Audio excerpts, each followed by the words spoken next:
أعوذ بالله من الشيطان الرجيم بسم الله الرحمن الرحيم اللهم صل على محمد وعلى آل محمد كما صليت على إبراهيم وعلى آل إبراهيم إنك حميد مجيد اللهم بارك على محمد وعلى آل محمد كما باركت على إبراهيم وعلى آل إبراهيم إنك حميد مجيد اللهم بارك على محمد وعلى آل محمد كما باركت على إبراهيم وعلى آل إبراهيم إنك حميد مجيد الحمد لله نحمده ونستعينه ونعوذ بالله من شرور أنفسنا ومن سيئات أعمالنا من يهده الله فلا مضل له ومن يضلل فلا هادي له اللهم أرنا الحق حقا وارزقنا اجتنابه وأرنا الباطل باطلا وارزقنا اجتنابه وتوكل على العزيز الرحيم الذي يراك حين تقوم وتقلبك في الساجدين وهو السميع العليم وأفوض أمري إلى الله إن الله بصير بالعباد رب اشرح لي صدري ويسر لي أمري واحلل عقدة من لساني يفقه قولي ربي زدني علما ربي زدني علما ربي زدني علما اللهم فقهنا في الدين اللهم فقهنا في الدين اللهم فقهنا في الدين اللهم إني أسألك علما نافعا وعملا متقبلا ورزقا طيبا اللهم انفعنا بما علمتنا وعلمنا ما ينفعنا وزدنا علما آمين اللهم آمين اللهم اجعلني أحبك بقلبي كله وأرضيك بجهدي كله اے اللہ مجھے ایسا بنا دے کہ میں اپنے پورے دل سے تجھ سے محبت کروں اور اپنی ساری کوششیں تجھے راضی کرنے کے لیے لگا دوں اللہم ثبتنا عند الموت بلا الہ الا اللہ اے ہمارے اللہ ہمیں ہماری موت پر کلمہ لا الہ الا اللہ پر ثابت قدم رکھنا السلام علیکم ورحمۃ اللہ وبرکاتہ وعلیکم السلام ورحمۃ اللہ وبرکاتہ۔ اہلا و سہلا اللہ سبحانہ وتعالیٰ ہمارے لیے آسانی پیدا کرے اللہم بلغنا رمضان اللہ تعالیٰ ہمیں رمضان کی مبارک مہینے میں داخل ہونے کی توفیق عطا فرمائے اور اس مبارک مہینے سے بہترین حاصل کرنے کی توفیق عطا فرمائے آمین اللہم آمین۔ جیسے کہ آپ کو پتہ ہے کہ قرآن مجید جو ہے اللہ سبحانہ وتعالیٰ کی عظیم کتاب ہے اور اللہ سبحانہ وتعالیٰ ہی کی طرف سے وہ نازل کی گئی ہے۔ ہم سب کو اس بات کا یقین ہے کہ یہ اللہ تعالیٰ کا کلام ہے اور الحمدللہ ثم الحمدللہ اللہ تعالیٰ آج ہمیں توفیق دے رہے ہیں کہ اس کلام کو ہم سیکھنے کے لیے اکٹھے ہوئے ہیں نا۔ اللہ تعالیٰ سے استقامت کی دعا کریں کہ اللہ سبحانہ وتعالیٰ ہمیں استقامت دے۔ اس کا پڑھنا باعث اجر و ثواب ہے، اس پر عمل کرنا باعث نجات۔ جو قوم اس کو تھام لیتی ہے تو کہتی ہے کہ اللہ سبحانہ وتعالیٰ ان کو بلندیوں کے اعلیٰ مقام پر فائز کر دیتے ہیں۔ جو اسے کنارہ کشی کرتی ہے یا اس سے دور جاتی ہے یا اس کے اوپر سے پش ڈال دیتی ہے وہ ذلیل و خوار ہو کر رہ جاتی ہے۔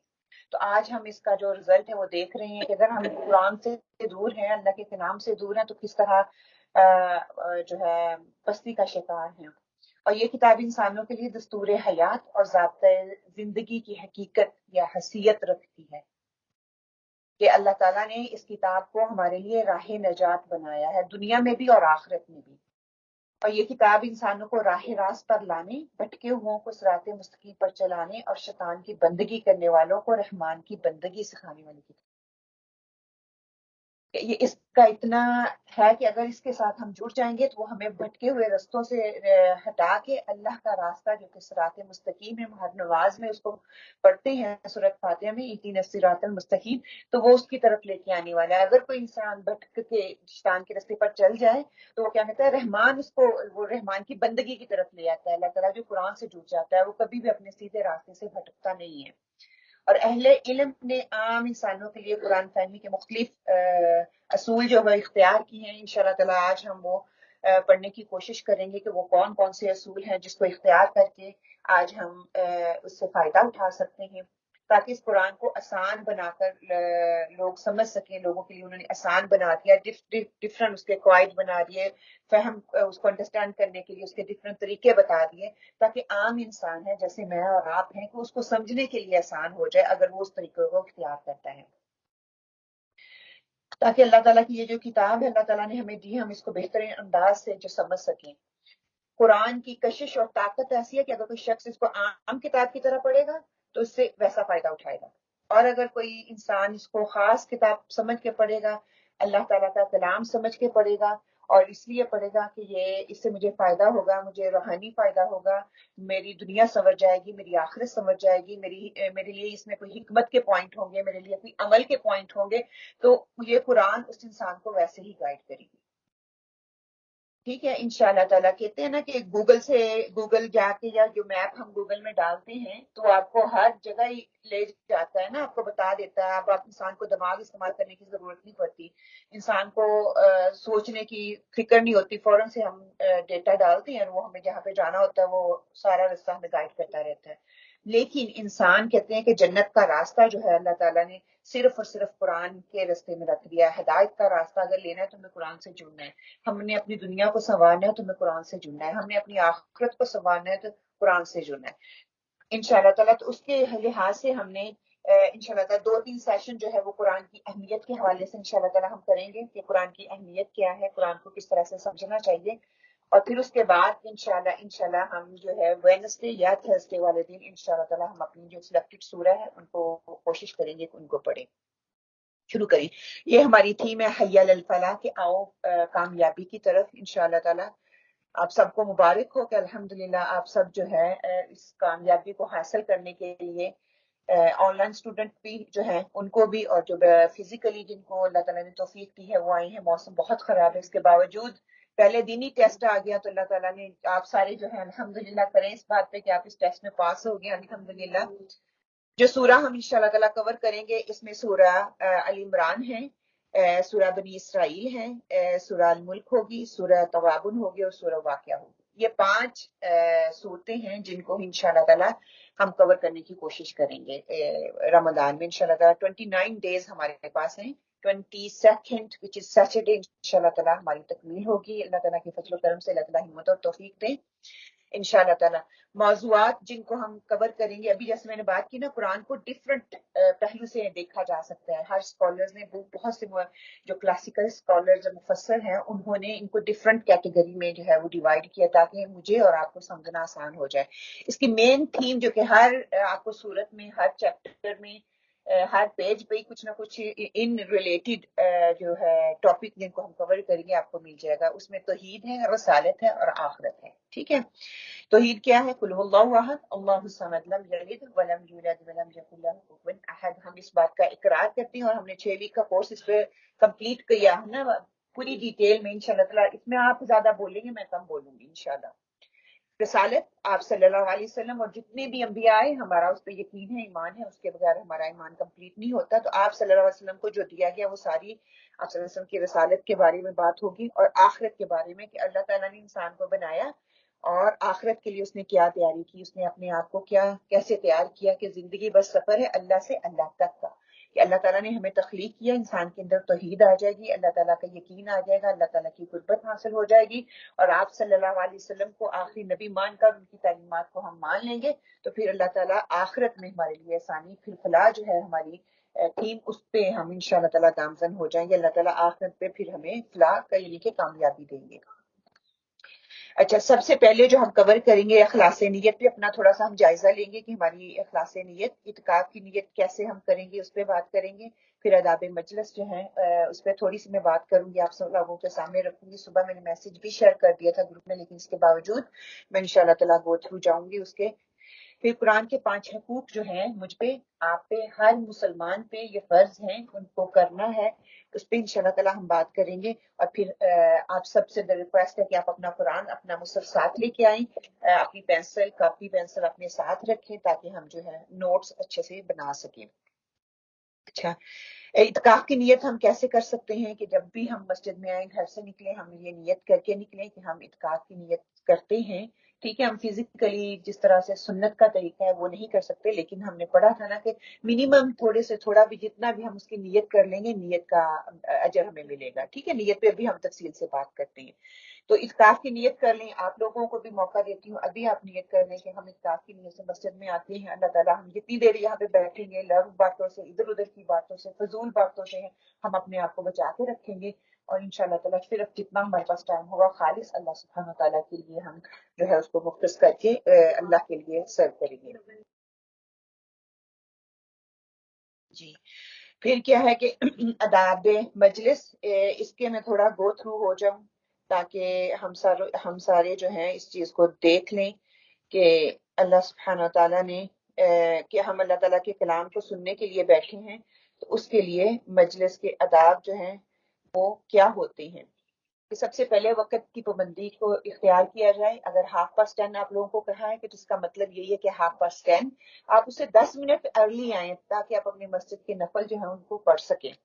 پھر نظم و ضبط کا خیال رکھیں. ہر انسان خود رسپانسبل ہے کہ ہم اللہ کے کلام کو سننے کے لیے ہم ابھی پڑھیں گے کہ صحابہ کرام قرآن کو کس طرح سے سنتے تھے اور پڑھتے تھے.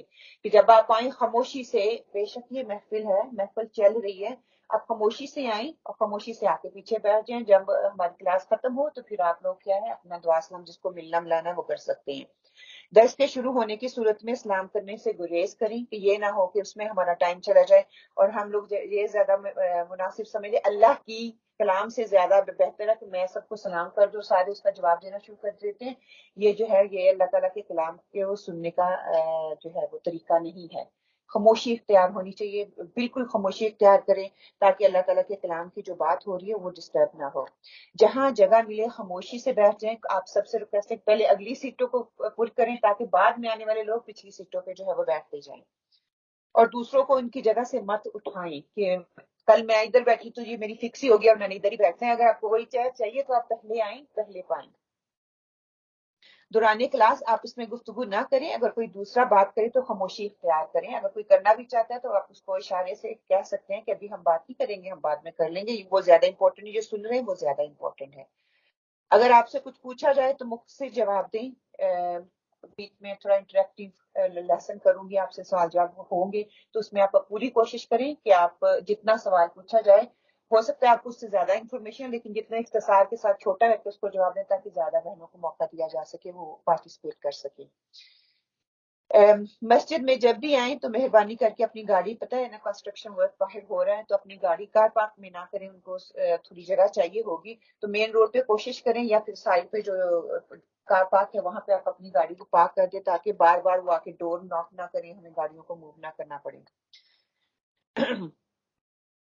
برائے مہربانی پروگرام شروع ہونے کی صورت میں غیر ضروری اور ادھر ادھر مت چلیں پھریں اگر ضرورت نہیں ہے، کیونکہ اس سے انٹرپشن ہوتی ہے. ایک بندہ کرتا ہے پھر دوسرا بھی شروع ہو جاتا ہے، تو اس سے تھوڑا گریز کر لیں. سلائڈ جو میں یہاں پہ لگاؤں گی جس کو بھی چاہیے ہوگی آپ بعد میں پوچھ سکتے ہیں. بیچ میں فون نکال کے سلائڈوں کی پکچرز نہ لیں، اس سے انٹرپشن آتی ہے. بعد میں آپ کہیں گے میں آپ لوگوں کے ساتھ شیئر کر دوں گی، یہ کوئی مسئلہ نہیں ہے.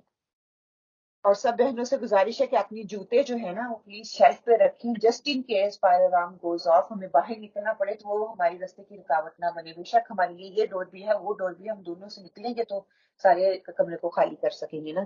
تو اس چیز کا کریں. تھوڑا ڈسپلن کا بھی ہوتا ہے کہ آنے والوں پہ بھی تھوڑا یہ امپیکٹ ڈالتا ہے کہ چیزیں سلیقے سے پڑی ہوئی ہیں. اگر آپ لوگوں میں سے کسی نے بھی کلاس کو، کوشش تو یہی کریں کہ آپ موٹیویٹڈ رہیں، پوری کلاسز کو اٹینڈ کریں پورے ٹائم سے. اگر کہیں آپ لوگوں نے جانا ہو یا چھٹی کرنی ہو تو پلیز آپ کسی بھی سسٹر کو دوسری جو ہے انتظامیہ میں ان کو بتا سکتی ہیں کہ آپ کس وجہ سے نہیں آ رہی. باقی جو ہے جو سسٹر کا جو رول ہے، پوری امید اور کوشش ہے کہ وہ اپنے اپنے پورے رول میں جو ان کو دیا گیا ہے اس کو پورے اچھے طریقے سے نبھانے کی کوشش کریں گے انشاءاللہ تعالی. ٹھیک ہے، یہ والا جو ہے یہ میں نے مسجد کے گروپ جو ہے اس پہ بھی شیئر کر دیا ہوا ہے انشاءاللہ. ٹھیک ہے. اچھا، اب ہم بات کرتے ہیں آداب مجلس ہو گیا. اب ہم سنسیئرٹی پہ چلے جاتے ہیں کہ اپنی جو ہے ہماری نیت اس کو ہم کس طرح سے لے کے چلیں گے انشاءاللہ. نیت کا جب ہم سوچتے ہیں کہ نیت میں اخلاص پیدا کرنا، تو آپ کو کیا چیز سب سے پہلے سمجھ آتی ہے کہ نیت کا اخلاص کیا ہے؟ خالص اللہ کے لیے. اوکے.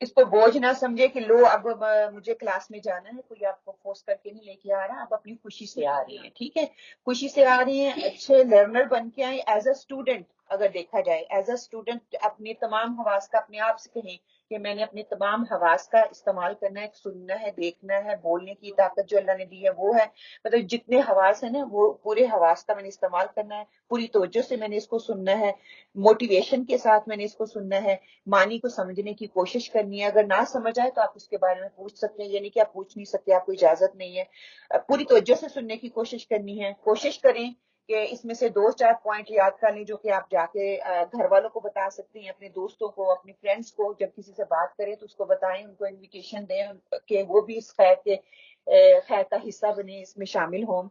خود سے سوالات کریں, دہرائی اگر اس کی آپ کو لگتا ہے کہ ضرورت نہیں, آپ ایز اے لسنر آئے ہیں تو میرے خیال میں آپ 1-2 پوائنٹ ایسے کر لیں جس کو گھر جا کے, کیونکہ پریکٹیکل پوائنٹ جو ہوں گے آپ اس پہ بات کر سکیں, دوسروں کو بتا سکیں.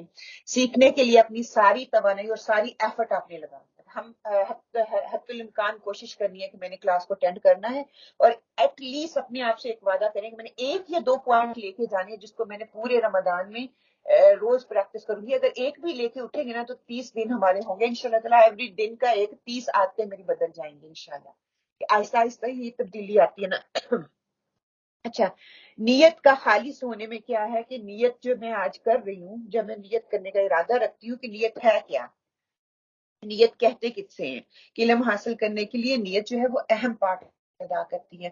نیت کیا ہے کہ سوری, نیت کیا ہے کہ نیت کا لغوی معنی اگر ہم دیکھتے ہیں قصد کرنا اور ارادہ کرنا, کسی چیز کو حاصل کرنے کے لیے اس کا ارادہ کر لینا. اور نیت ہوتی کیا ہے کہ انسان کے اندر ایک خیال آتا ہے, پھر وہ خیال جو ہے وہ جو آپ کے اندر آتا ہے وہ تصور میں ڈلتا ہے. جب وہ تصور میں ڈلتا ہے, اس کو اس کی جو عقل ہوتی ہے انسان کی, اس کی روح جو ہوتی ہے اس کے اندر وہ سماتا ہے, اس کے اندر وہ سرایت کرتا ہے. اور پھر ارادے میں اگر وہ ڈھل جاتا ہے, ارادے کا حصہ بن جاتا ہے, تو وہ کیا ہوتا ہے, یا تو اچھا ہوتا ہے یا پھر برا ہوتا ہے. وہ میری نیت جو ہوگی یا تو اچھی ہوگی یا بری ہوگی. یہ اب آپ پہ ہے کہ میں نے اچھی نیت کرنی ہے یا میں نے بری نیت کرنی ہے. الحمدللہ ہم سارے یہاں پہ آ کے بیٹھے ہیں اچھی نیت کے ارادے سے ہی آ کے بیٹھے ہیں, خالص اللہ سبحانہ و تعالیٰ کے لیے آ کے بیٹھی ہیں. نیت دل کے اندر چھپی ہوئی چیز ہے جو کہ دوسروں کو ظاہر نہیں کی جا سکتی, بالکل ایسے جیسے تقوی انسان کے اندر ہے. کچھ ایکشنز ہم کریں گے جس سے دوسروں کو محسوس ہوگا کہ اس کے اندر, انسان کے اندر تقوی ہے. اسی طرح نیت ہے, نیت میرے دل کے اندر سمانے والی یا کوئی ایک تصور ہے جس کو میں کرتی ہوں, وہ میرے ایکشن سے ظاہر ہوگی کہ میرا ارادہ میں نے یا نیت کیسے کی ہے, کس چیز کے لیے کی ہے. ٹھیک ہے, اس پہ ہم نے جب نماز نبوی پڑھی تھی تو اس پہ تفصیل سے ہماری تب بھی بات ہوئی تھی.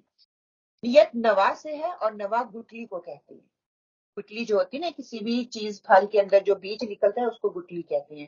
لیکن اس سے نکلتا کیا ہے, وہ کیسے, گٹلی کہاں پہ ہوتی ہے, بیج کے اندر ہوتی ہے, یا وہ زمین کے اندر بوئی جاتی ہے, زمین کے اندر سے وہ پھل نکلتا ہے, پودا نکلتا ہے, پودے سے وہ پھل نکلتا ہے. وہ بیج بتاتا ہے کہ پھل اچھا ہے یا برا ہے, درخت اچھا ہے یا برا ہے, درخت فائدہ دینے والا یا کانٹے والا ہے. ٹھیک ہے, تو دوسری لحاظ سے آپ دیکھ لیں کہ ہماری نیت جو ہے وہ ایک بیج ہے جو آج انشاءاللہ تعالی ہم سیڈ کریں گے, آج بوئیں گے انشاءاللہ, اور اس کا رزلٹ ہم رمضان کے اینڈ تک دیکھیں گے. اور اس کے بعد رزلٹ, رمضان ختم ہونے کے بعد وہ رزلٹ ہمیں نظر آئے گا کہ کیسا بیج میں نے بویا تھا. اگر تو اچھا بیج ہوگا تو وہ پورا سال مجھے لے کے چلے گا, وہ ایسا درخت بنے گا جس سے میں بھی فائدہ اٹھاؤں گی, دوسرے بھی فائدہ اٹھائیں گے. یا پھر ایسا درخت جو کہ رمضان میں تو بہت اچھا نظر آنے والا تھا, ہرا بھرا تھا, لہلہا رہا تھا, اور بعد میں اس کے پتے بھی نہیں ہیں, اس کی شاخیں بھی نہیں ہیں, اور اس کا سایہ بھی نہیں ہے, اور کسی کو وہ فائدہ دینے والا بھی نہیں ہے. تو یہ چیز آپ نے اپنے دل میں رکھنی ہے. نیت جب ہم کرتے ہیں نا تو کوئی حسد کرنے والا یا تنقید کرنے والا آپ کو اپنی نیت اور ارادے سے آگے پیچھے نہیں کر سکتا. خالص نیت جب میری ہوگی نا, جو کچھ مرضی آ جائے کوئی بھی مجھے جو ہے اس سے ہلا نہیں سکتا. اس کی مثال ایک چھوٹا سا کمپس ہے, جب ہم اس کو کرتے ہیں, ہلاتے ہیں نا پہلے, پھر ڈائریکشن موو کرتے ہیں, تو وہ کیا کرتا ہے, آپ کو غلط ڈائریکشن دیتا ہے. نہیں, کمپس راستہ نہیں, کمپس مجھے بتاتا ہے قبلہ کس طرح, ڈائریکشن کس طرح اس پہ ہے.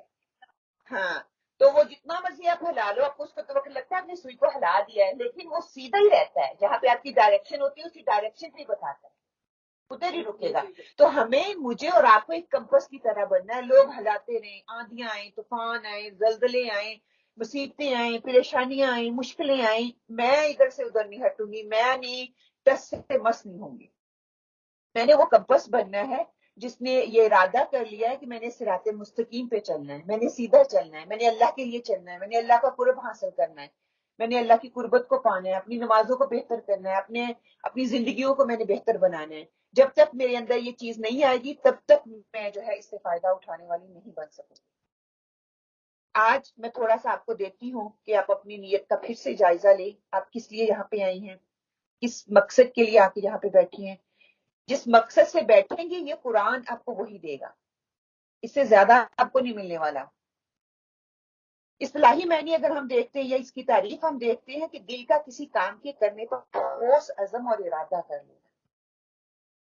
اور اب اپنے آپ سے پوچھیں کہ میں نے ارادہ کیسا کرنا ہے، میں نے پکا عزم کرنا ہے یا میں نے کچا عزم کرنا ہے، صرف رمضان تک کے لیے تیاری کرنی ہے یا میں رمضان کے بعد تک کے لیے اس کو اپنی زندگی کا حصہ بنانا چاہتی ہوں۔ دیکھیں، ایک کچا پھل ہے، ایک پکا پھل ہے، اس کے فائدے ہمیں نظر آتے ہیں نا، دنیاوی طور پہ رہتے ہیں، کوئی چیز لینے جاتے ہیں، یہ کچی ہے، اس کا کوئی سواد نہیں ہوگا، یہ پکا ہے، یہ مزیدار ہوگا، ٹھیک ہے۔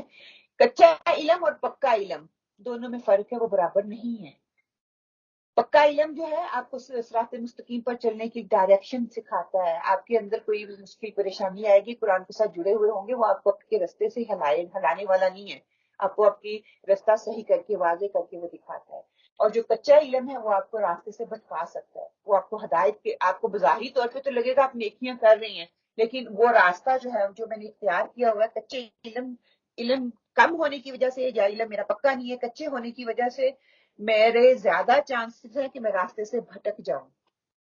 میں شاید اگر کچی نیت ہے تو کچی نیت کی وجہ سے متزلزل بھی ہو جاؤں، راستے سے بھٹک جاؤں، آگے زیادہ دیر تک نہ چل سکوں، ٹھیک ہے نا۔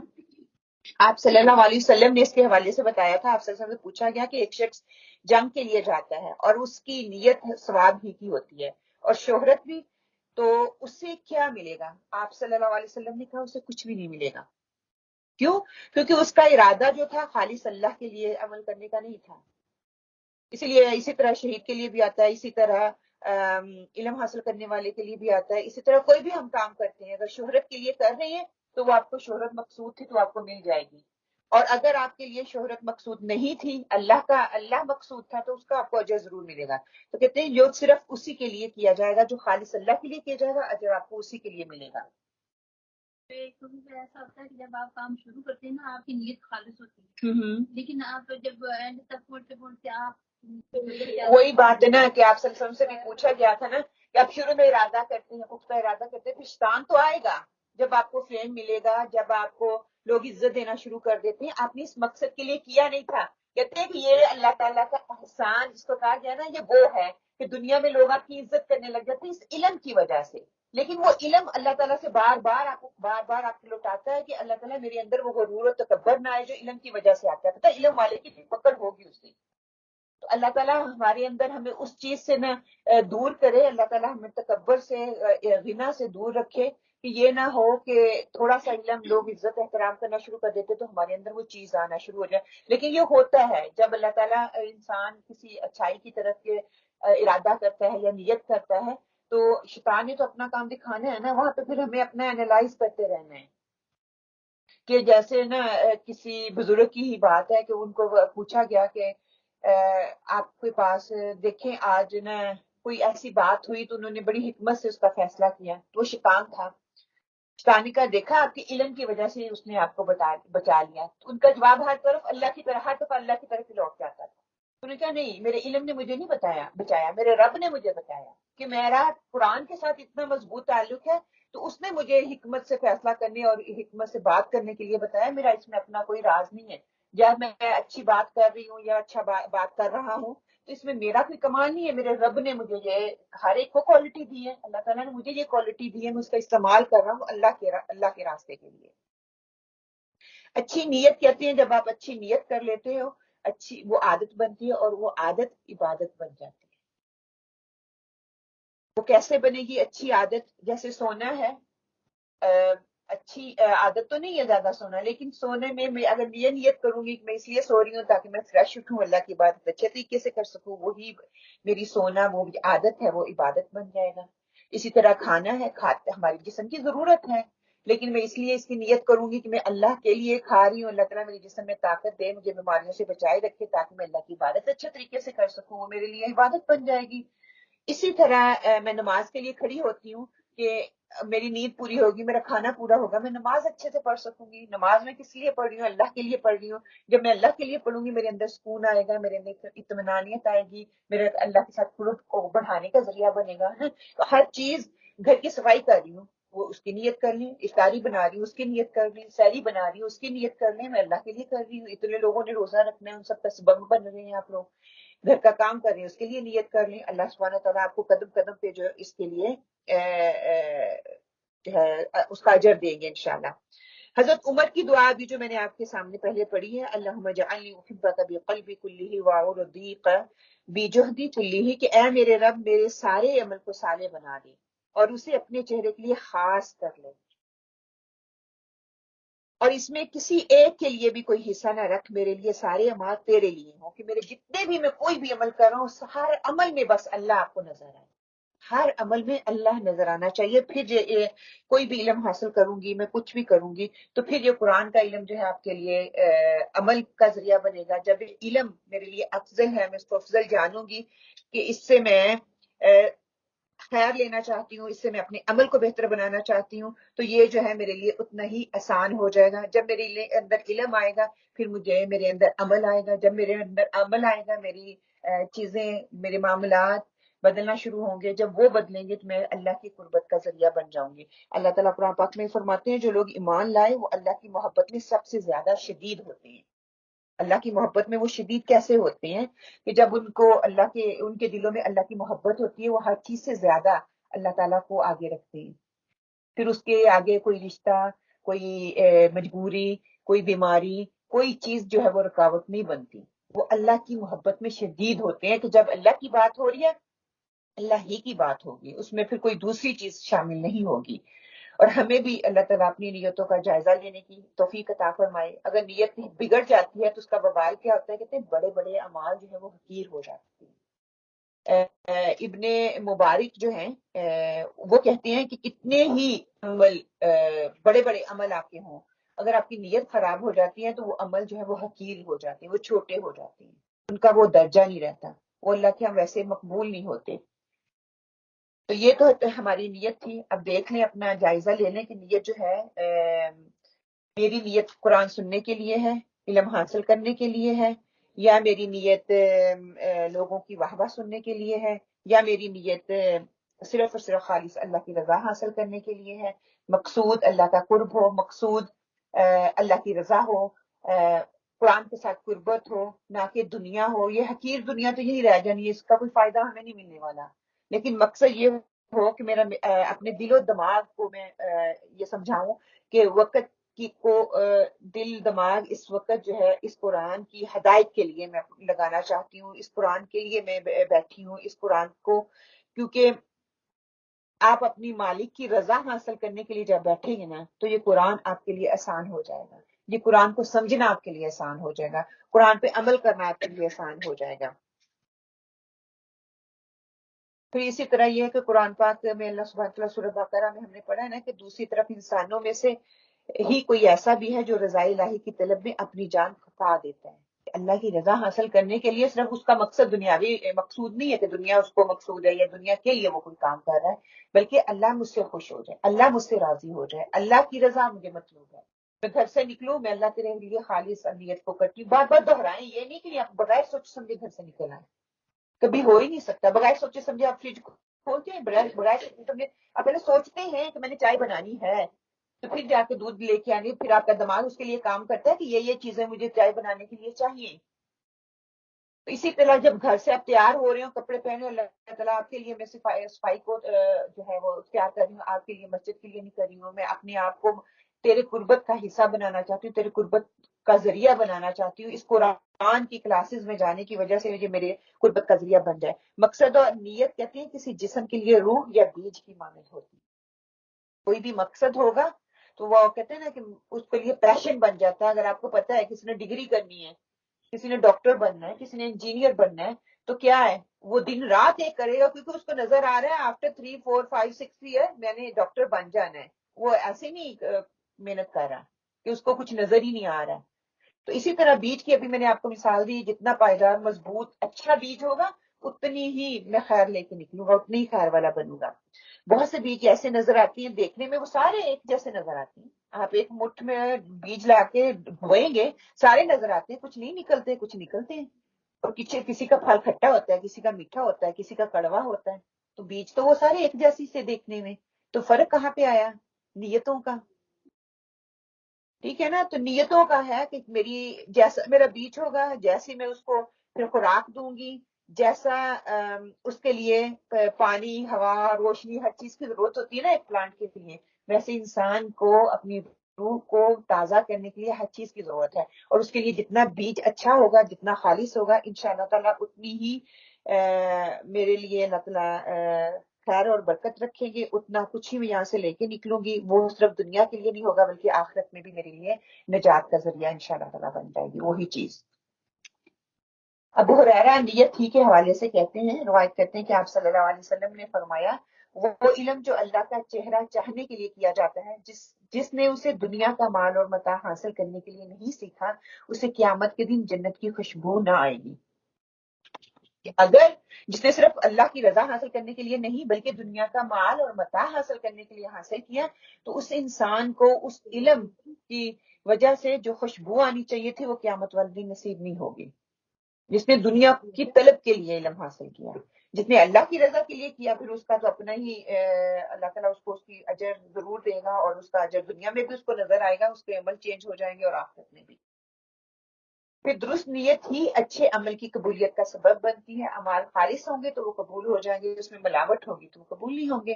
دنیا میں دیکھیں ہم کوئی کپڑا لینے جاتے ہیں، کہتے ہیں اچھا یہ خالص نہیں ہے، کہتے ہیں نا یہ کوئی چیز لینے جاتے ہیں، اچھا بھائی یہ خالص ہے۔ دنیا میں ہمیں اس کی اتنی فکر ہوتی ہے، پیسے لگا رہی ہوں تو وہ چیز خالص ہونی چاہیے۔ جب ہم اللہ کے لیے کام کرتے ہیں تو اس میں بس ایسے کر دیتے ہیں، بغیر سوچے سمجھے کر دیتے ہیں، اس چیز کا خیال ہی نہیں رکھتے کہ میرا رب اس سے راضی ہوگا یا نہیں ہوگا، بس ہم ایسے ہی کر دیتے ہیں۔ اس کے لیے کوئی پلاننگ نہیں ہوتی، اس کے لیے کوئی دائرہ کار نہیں ہوتا، اس کے لیے کوئی لانگ ٹرم پلاننگ نہیں ہوتی، کوئی شارٹ ٹرم پلاننگ نہیں ہوتی، بس ایسے کود جاتے ہیں۔ اور جو ایسے کود جاتے ہیں پھر وہ اتنی جلدی پیچھے بڑی ہٹ جاتے ہیں، وہ لمبے عرصے تک کے لیے نہیں چلتے، کیونکہ ان کی نیت میں فطور ہوتا ہے۔ علم کے لیے حاصل کرنے کے لیے دعا کا مانگنا بہت ضروری ہے۔ علم ایک ایسی چیز ہے جو مانگ کر ہی ملتی ہے، اس کے لیے تڑپ دکھانی پڑتی ہے، اس کے لیے نیندوں کی راتوں کی نیندوں کو ختم کرنا پڑتا ہے، جاگنا پڑتا ہے، اس کے لیے کوشش کرنی پڑتی ہے، اس کے لیے سفر کرنے پڑتے ہیں۔ صحابہ اکرام کو دیکھ لیں، علم حاصل کرنے کے لیے انہوں نے کتنا کتنا سفر کیا، ان کو ایسے علم نہیں حاصل ہو گیا۔ امام بخاری کو دیکھ لیں، امام مسلم کو دیکھ لیں، جتنے بھی اسکالرز گزر چکے ہیں ہمارے کلاسیکلز، ان سب نے راتوں کی نیندوں کو اڑایا، نیندیں ان کی ختم ہوئی، انہوں نے وہ سرف کیا علم حاصل کرنے کے لیے، تو پھر جا کے ان کو کچھ حاصل ہوا۔ ہم کہتے ہیں کہ ہمیں گھر بیٹھے بیٹھے سارے علم مل جائیں، اور اس علم کے لیے اللہ تعالیٰ نے، آپ صلی اللہ علیہ وسلم نے جو ہمیں دعا سکھائی، اللہم انی اسألک علما نافعا وعملا متقبلا ورزقا طیبا، پھر ربی اشرح لی صدری ویسر لی امری، پھر ربی زدنی علما، یہ ساری دعائیں کریں کہ اللہ تعالیٰ جو ہے ہمیں استقامت دے، ہمارے لیے آسانیاں پیدا فرمائے۔ پھر یہ ہے کہ قرآن کی اہمیت، قرآن کے 5 حقوق انشاءاللہ تعالیٰ 5 اس پہ پھر قرآن کے 5 حقوق کیا ہے کہ سب سے پہلے اس پہ ایمان لے کے آنا، وہ پڑے ہوئے ہیں، ٹھیک ہے، 5 شرائط ہیں، وہ اسکرین پہ بھی نظر آ رہے ہیں، جس نے بعد میں لینا ہوا اس کو پھر انشاءاللہ تعالیٰ دیکھ لیجیے کہ قرآن کے 5 سب سے پہلے ایمان لے کے آنا، پھر قرآن کا پڑھنا، پھر قرآن کا سمجھنا، قرآن پر عمل کرنا، اور قرآن کی تبلیغ۔ ٹھیک ہے، قرآن پر ایمان لانا ہم سب نے پہلے کر لیا نا ارادہ، یہ اللہ کی کتاب ہے، اللہ کا کلام ہے، اللہ کی طرف سے آیا ہے، اور جبرائیل علیہ السلام لے کے آئے ہیں اور آپ صلی اللہ علیہ وسلم کو دیا ہے، اور آپ صلی اللہ علیہ وسلم نے ہمیں آگے ہم تک منتقل کیا ہے۔ ہمارا اس چیز پہ ایمان ہے تو آج ہم الحمدللہ سارے اکٹھے ہوئے ہیں۔ دوسرا کیا ہے؟ قرآن کا پڑھنا، پڑھنا کئی قسم کا ہو سکتا ہے، ٹھیک ہے. پڑھنے کے لیے اپنے عمل کو بدلنے کے لیے بھی پڑھا جا سکتا ہے قرآن کو، اپنی برکت کے لیے بھی پڑھا جا سکتا ہے قرآن کو، قرآن فضیلت کے لیے بھی پڑھا جاتا ہے، قرآن کو کا نالج بڑھانے کے لیے بھی پڑھا جاتا ہے. قرآن کا پڑھنا جو مقصود ہے وہ آگے بتا دیں، اس کو سمجھنا.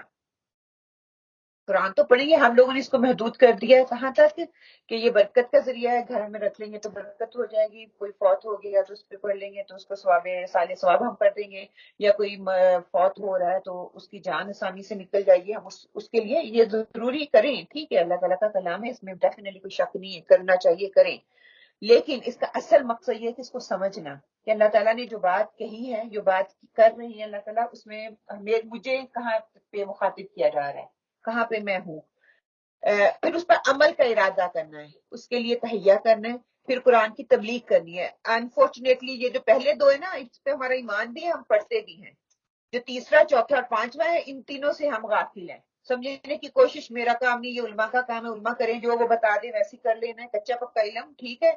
پھر قرآن پر عمل کرنا، یہ میرا کام نہیں، دوسروں کو میں نے پن پوائنٹ کرنا ہے. میں تو بہت سیدھی سادی ہوں، اور مجھے تو ہر چیز میں تو کوئی کمی اور خامی ہے ہی نہیں نا، بس دوسروں نے صحیح ہونا ہے. تو یہاں پہ میں نے اس چیز کو صحیح کرنا ہے کہ میں نے اپنے عمل کے لیے لے کے اٹھنا ہے. میرا عمل صحیح ہوگا تو دوسرے خود ہی اپنے عمل صحیح کر لیں گے. جب میرا عمل صحیح ہو جائے گا، میں پرفیکٹ ہو جاؤں گی. کہ انسان ہے کبھی پرفیکٹ ہو ہی نہیں سکتا، ہمیں ضرورت پڑتی رہے گی بار بار اس کی طرف آنے کی. پھر قرآن کی تبلیغ کرنا، میں نے خود سیکھ لیا ہے، پھر اس کو دوسروں تک پہنچانا، دوسروں تک سکھانا، دوسروں کو بتانا. یہ علماء کی یا مسجد کے امام کی ذمہ داری نہیں ہے، بلکہ یہ میری اور آپ کی، ہم سب کی ہے. ایز اے بہن ہونے کے ناطے، ماں ہونے کے ناطے، بیوی ہونے کے ناطے، چلو گھروں سے سٹارٹ کریں، اپنے بچوں کی تربیت کریں. ان کی پرورش نہ کریں بلکہ ان کی تربیت کریں. مجھے پتا ہوگا یہ قرآن اللہ کا علم ہے، مجھے پتا ہوگا میں نے اس کو پڑھنا ہے، اس سے حاصل کچھ کرنا ہے، اس کے اوپر میں غور و فکر کروں گی، میرا ٹائم اس کے اوپر سرو ہو رہا ہے. بچے دیکھ رہے ہیں، آپ کو کہنے کی ضرورت نہیں ہے، وہ انناؤنلی ان کے اندر وہ چیز جا رہی ہے. پھر آپ نے عمل کر کے جب دکھاتے ہیں نا، تب یہ امپیکٹ دوسروں پہ اثر کرتا ہے. میں خود تو کر رہی ہوں، قرآن میں یہ لکھا ہے، قرآن میں یہ لکھا ہے، قرآن میں یہ لکھا ہے، لیکن میرا عمل ٹوٹلی اپوزٹ ہوتا ہے. مسئلہ وہاں پہ آتی ہوتا ہے. پھر کیا کہ قرآن کی تبلیغ کرنا ہے، تو پھر میں نے ان کو بتانا ہے. اگر نہیں سمجھ آ رہی ہے آپ کے کرنے کرانے سے، پھر آپ ان کو سمجھائیں وہ پیار سے. جب آپ حکمت سے اور پیار سے سمجھائیں گے تو انشاءاللہ تعالیٰ ان کے عمل جو وہ چینج ہو جائیں گے. قرآن کریم کو جاننے اور اس کا فہم لینے کے بنیادی 5 اصول. یہ جو بنیادی 5 اصول ہیں نا، یہ اسکالرز نے ہمارے لیے اس لیے ان کو تشخیص کیا ہے کہ ہمیں قرآن کو سمجھنا آسان ہو جائے. ہم نے قرآن کی نیت کی پاکیزگی دیکھ لی، جتنا بیج صاف ستھرا ہوگا، جتنا پاک ہوگا، جتنا اس میں اخلاص ہوگا، اللہ کے ہاں اتنا ہی وہ پائیدار ہوگا، اتنا ہی دنیا میں بھی رہتے ہوئے میں اتنا پائیدار مضبوط شخص شجرہ نسب بنوں گی، شجر بنوں گی، درخت بنوں گی، جس سے دوسروں کو میں فائدہ دوں گی. میرے پھل سے بھی لوگ کھائیں گے، ان کو مٹھاس محسوس ہوگی، اس سے ان کے جسم کو طاقت ملے گی، میں سایہ دوں گی، ان کو تقویت ملے گی. مطلب ہر لحاظ سے جو ایک مومن ہے دوسروں کو تقویت دینے والا ہے، دوسروں کے لیے آسانیاں پیدا کرنے والا ہے. قرآن کی اہمیت. اچھا، قرآن کی اہمیت کے حوالے سے کہ یہ اللہ کا کلام ہے، اللہ کا شکر ادا کریں، دل سے شکر ادا کریں. الحمدللہ کہ اللہ کا کتاب ہے، یہ عام کتاب نہیں ہے جیسے عام کتابوں کو ہم عام کتاب سمجھتے ہیں. کوئی بھی شیلف پہ پڑی ہوئی کتاب وہ عام کتاب ہے، لیکن یہ اللہ کا کلام ہے، اللہ کی طرف سے آیا ہے. اللہ تعالیٰ نے جو کہ معزز ترین فرشتہ وہ لے کے آیا ہے، اور اعلیٰ ترین شخصیت انسان جو ہے اس پہ نازل کیا ہے اس کے. اچھا، دوسری بات یہ کہ قرآن جو ہے وہ دل پہ نازل ہوا ہے. ٹھیک ہے، زبان پہ نہیں ہوا. ہم اس قرآن کو زبان سے پڑھتے ہیں، دل سے نہیں پڑھتے. اللہ تعالیٰ نے اس قرآن کو دل پہ نازل کیا. اس وقت جو ہے آپ صلی اللہ علیہ وسلم پڑھتے تھے تو دل سے کہتے ہیں نا کہ اللہ تعالیٰ خود ہی آپ کے دل میں ڈال دے گا، آپ اس میں جلدی نہ کریں نا، زبان کو جلدی جلدی نہ ہلائیں.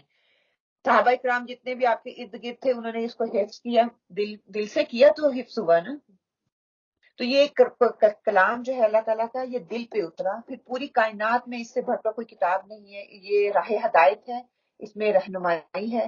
اس کتاب کے اعلیٰ اور اس کو بدتر سمجھتے ہوئے اسے سمجھنے کی کوشش کرنی ہے کہ یہی کتاب ہے جو میرے لیے راہ نجات ہے، دنیا میں بھی اور آخرت میں بھی.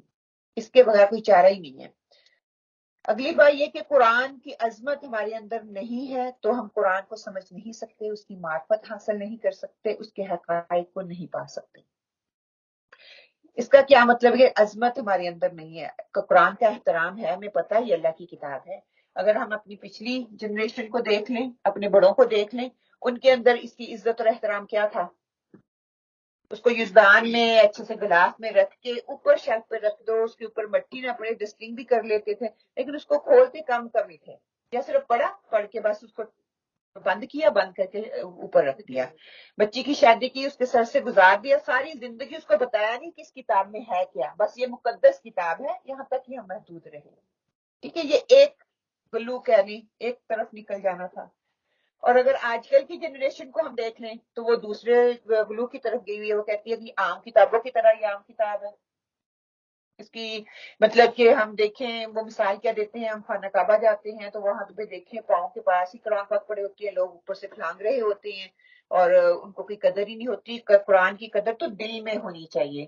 دیکھیں پہلے اسکالر جو تھے نا، کہتے ہیں کہ اگر ان کے ہاتھ میں 2 یا 3 کتابیں ہوتی تھی نا تو سب سے اوپر قرآن کو رکھتے تھے۔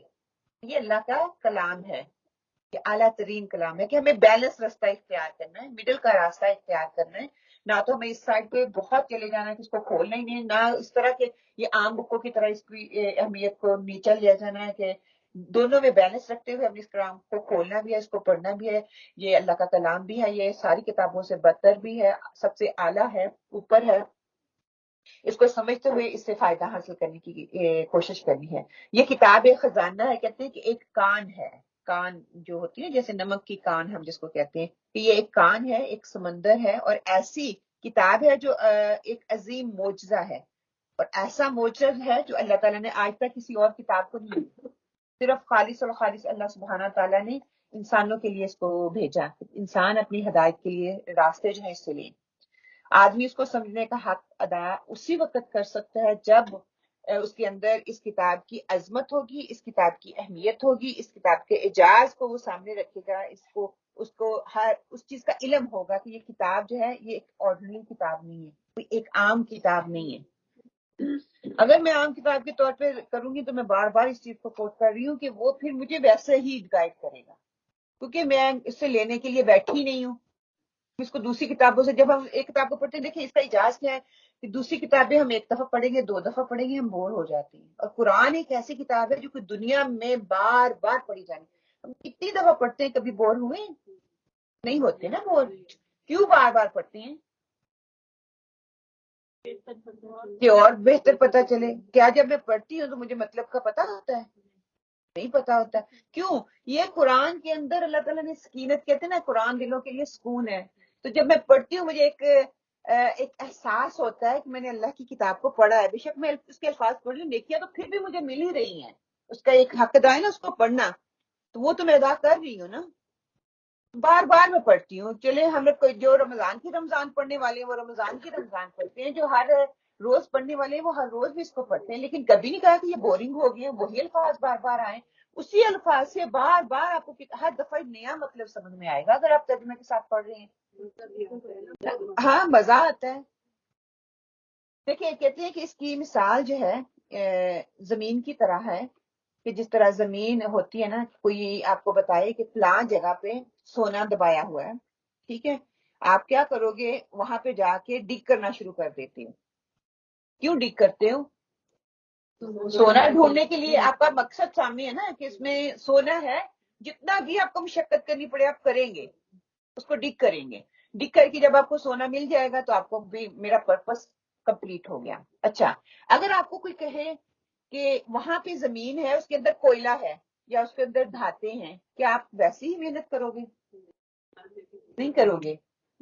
کرو گے نہیں؟ کیا کہیں گے ہم؟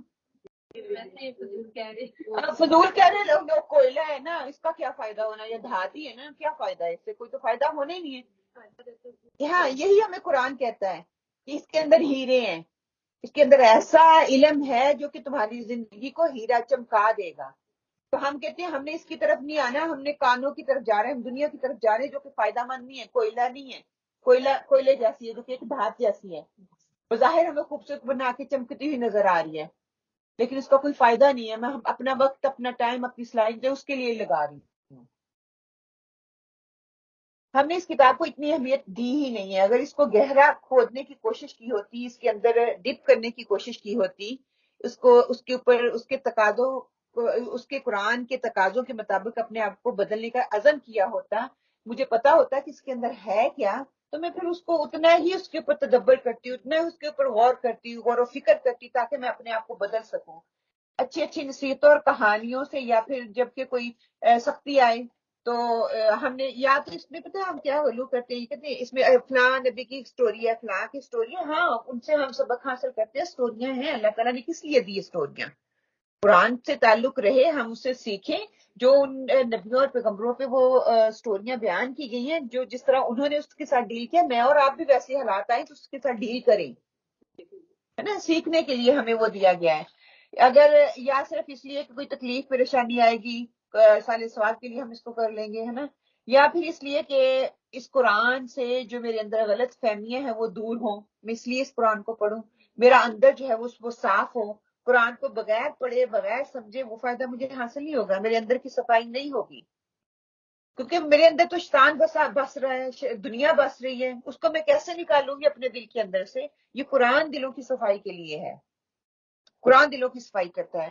دنیا کی مثال اس طرح کہ اس دنیا کے علم کے لیے ہم کتنے گھنٹے لگا دیتے ہیں، کتنا گھنٹے سرو کرتے ہیں، میری صلاحیتیں بھی اس کے لیے جا رہی ہیں، میرا وقت بھی اس کے لیے جا رہا ہے، میں اگر جوان ہوں تو میری جوانی بھی اس کے لیے جا رہی ہے۔ اللہ تعالیٰ قرآن پاک میں کیا کہتے ہیں؟ عرش کے سائے کے نیچے وہ جوان جس نے اپنے آپ کو دین کے لیے صرف کر دیا، دین علم کے لیے صرف کر دیا، وہ قیامت والے دن عرش کے سائے کے نیچے ہوگا، اس وقت جس وقت کہیں دھوپ، ہر طرف دھوپ ہی دھوپ ہوگی، ہر طرف سختی سختی ہوگی، اللہ تعالیٰ کہتے ہیں میں اس پہ سایہ کروں گا۔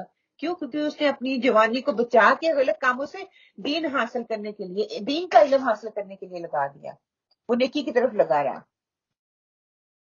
پھر قرآن مجید کے تقاضوں کے مطابق جو بدلنا ہے اس کے لیے اس کا عزم کرنا، وہ میں کیسے کروں گی کہ قرآن پاک جو ہے حقیقی فائدہ اس سے اٹھانے کے لیے مجھے کیا کرنا ہوگا کہ یہ مجھے ایک انسان ہونے کے ناطے مجھے عزم کرنا ہے کہ اپنے آپ کو قرآن کے تقاضوں کے مطابق میں بدلوں گی۔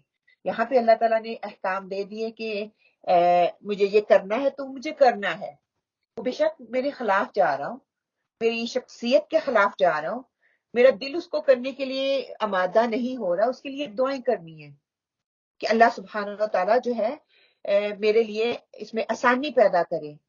یہ علم جو ہے اللہ کا حق اور سچ ہے، یہ قرآن حق اور سچ ہے، اس کے احکامات حق اور سچ ہیں، اگر کمی ہے تو میرے اندر یہ کمی ہے، میں اس کو اس طریقے سے اس لیول کے ساتھ سمجھ نہیں رہی، تو اللہ تعالیٰ میرے دلوں کو جو ہے نرم کر دے، میں اس چیز کے اس حکم کو لے سکوں۔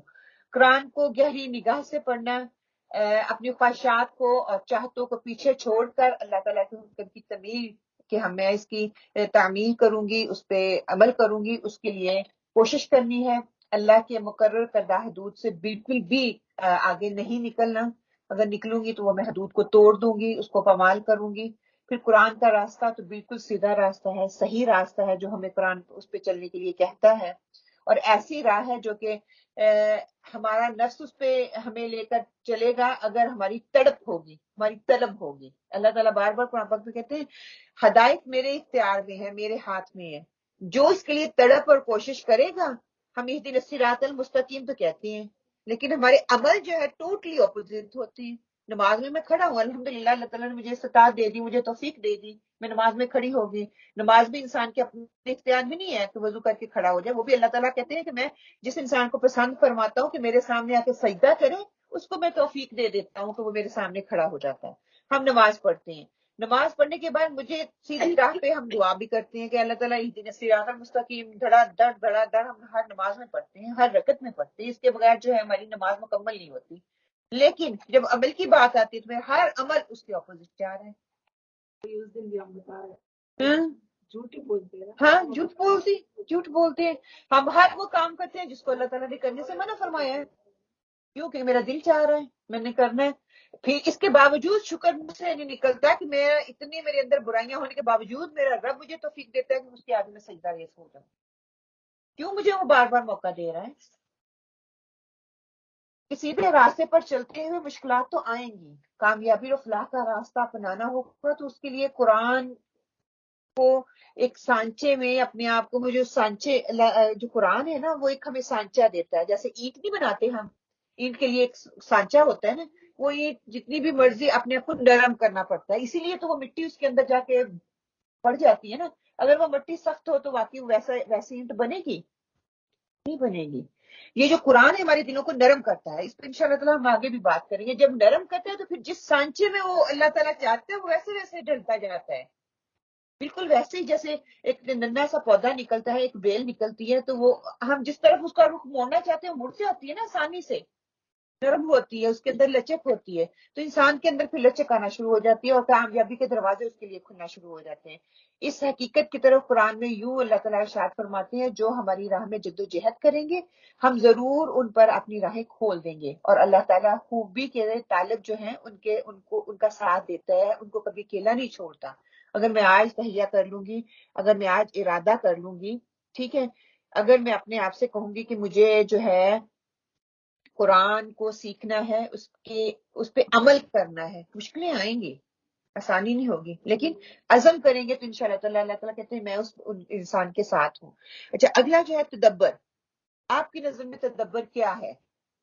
جب ہم قرآن کے فہمی کے اصولوں کو پڑھتے ہیں کہ نیت بھی میں نے پکیزہ کر لی، قرآن کی اہمیت کو بھی میں نے اب جان لیا، مجھے پتا یہ اللہ تعالیٰ کی کتاب ہے، اچھا اس کے تقاضوں کے مطابق میں نے بدلنے کا عزم بھی کر لیا ہے، ٹھیک ہے، اللہ سے کہیں کہ اللہ تعالیٰ ہمیں اس قابل بنا دے کہ میں اپنے آپ کو قرآن کے مطابق ڈھالنے کی کوشش کروں، ٹھیک ہے، چلو فلی نہیں، انسان ہے، ہمارے اندر کمیاں کوتاہیاں رہیں گی. تدبر کیا ہے؟ کیا سمجھ آتی ہے؟ غور و فکر کرنا. اوکے، ٹھیک ہے. اس سے جو سیکھیں تو آپ نے اپلائی سیکھ کے اپنے اوپر اپلائی کرنا، ٹھیک ہے، اوکے. خود کی غلطیاں اور خود کی کمیاں سوچو، خود کے اوپر کنیکٹ کرو. ہاں، کہ اس کو میں نے اپنے اوپر اپنے لیے پڑھنا ہے، ٹھیک ہے، انشاءاللہ. دیکھیں اللہ تعالیٰ ارشاد فرماتے ہیں کہ یہ مبارک کتاب ہم نے تمہاری طرف اتاری تاکہ لوگ اس کی آیتوں پر غور و فکر کریں اور اہل فہم اس سے نصیحت حاصل کریں. بار بار ہم عمل کی بات کر رہے ہیں نا، کہ عمل نصیحت یہی ہے نا کہ اس کو میں نصیحت کے لیے لوں، یہ میرے لیے ہے، یہ زندہ کتاب ہے. زندہ کتاب تو تبھی اس کو کہا گیا نا کہ اگر میں اپنے حالات کے ساتھ اس کو دیکھوں تو زندہ ہے، میں زندہ ہوں اور میرے لیے ہی اتر رہی ہے، اسی وقت اتر رہی ہے. قرآن کھول کر پڑھ لینا اور اس کے معنی کی طرف دھیان نہ دینا یہ قرآن پڑھنے کا طریقہ نہیں ہے.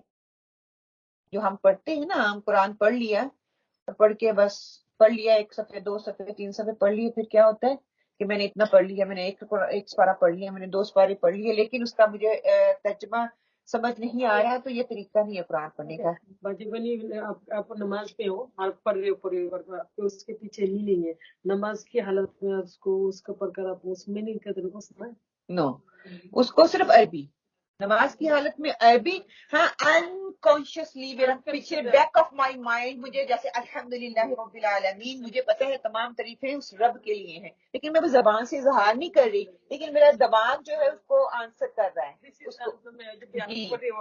زبان سے کہہ رہی ہو عربک ہے اور آپ کی دماغ اس طرف کی طرف جا رہی ہے، مذہب بھی آتا ہے. جی جی، جیسے سبحان ربی العظیم میں کہتی ہوں کہ اللہ عظیم ہے، میں زبان سے عربی میں ہی کہہ رہی ہوں، لیکن بیک آف مائنڈ مجھے اس کا مطلب پتہ ہے، تو اس میں اور خوشی آ جاتا ہے کہ اللہ عظیم ہے، اللہ بڑا ہے نا. جب میں کہتی ہوں اللہ اکبر، اللہ بہت بڑا ہے، لیکن میں منہ سے اقرار نہیں کر رہی، منہ سے میرے اللہ اکبر ہی نکل رہا ہے، عربی میں نکل رہا ہے، لیکن اگر مجھے اپنی زبان میں اس کا میننگ پتا ہوگا تو وہ اتنے ہی زیادہ شعور سے، اتنی ہی زیادہ شوق سے وہ چیز میں پڑھوں گی، اس میں اتنا ہی خوشبو آئے گا.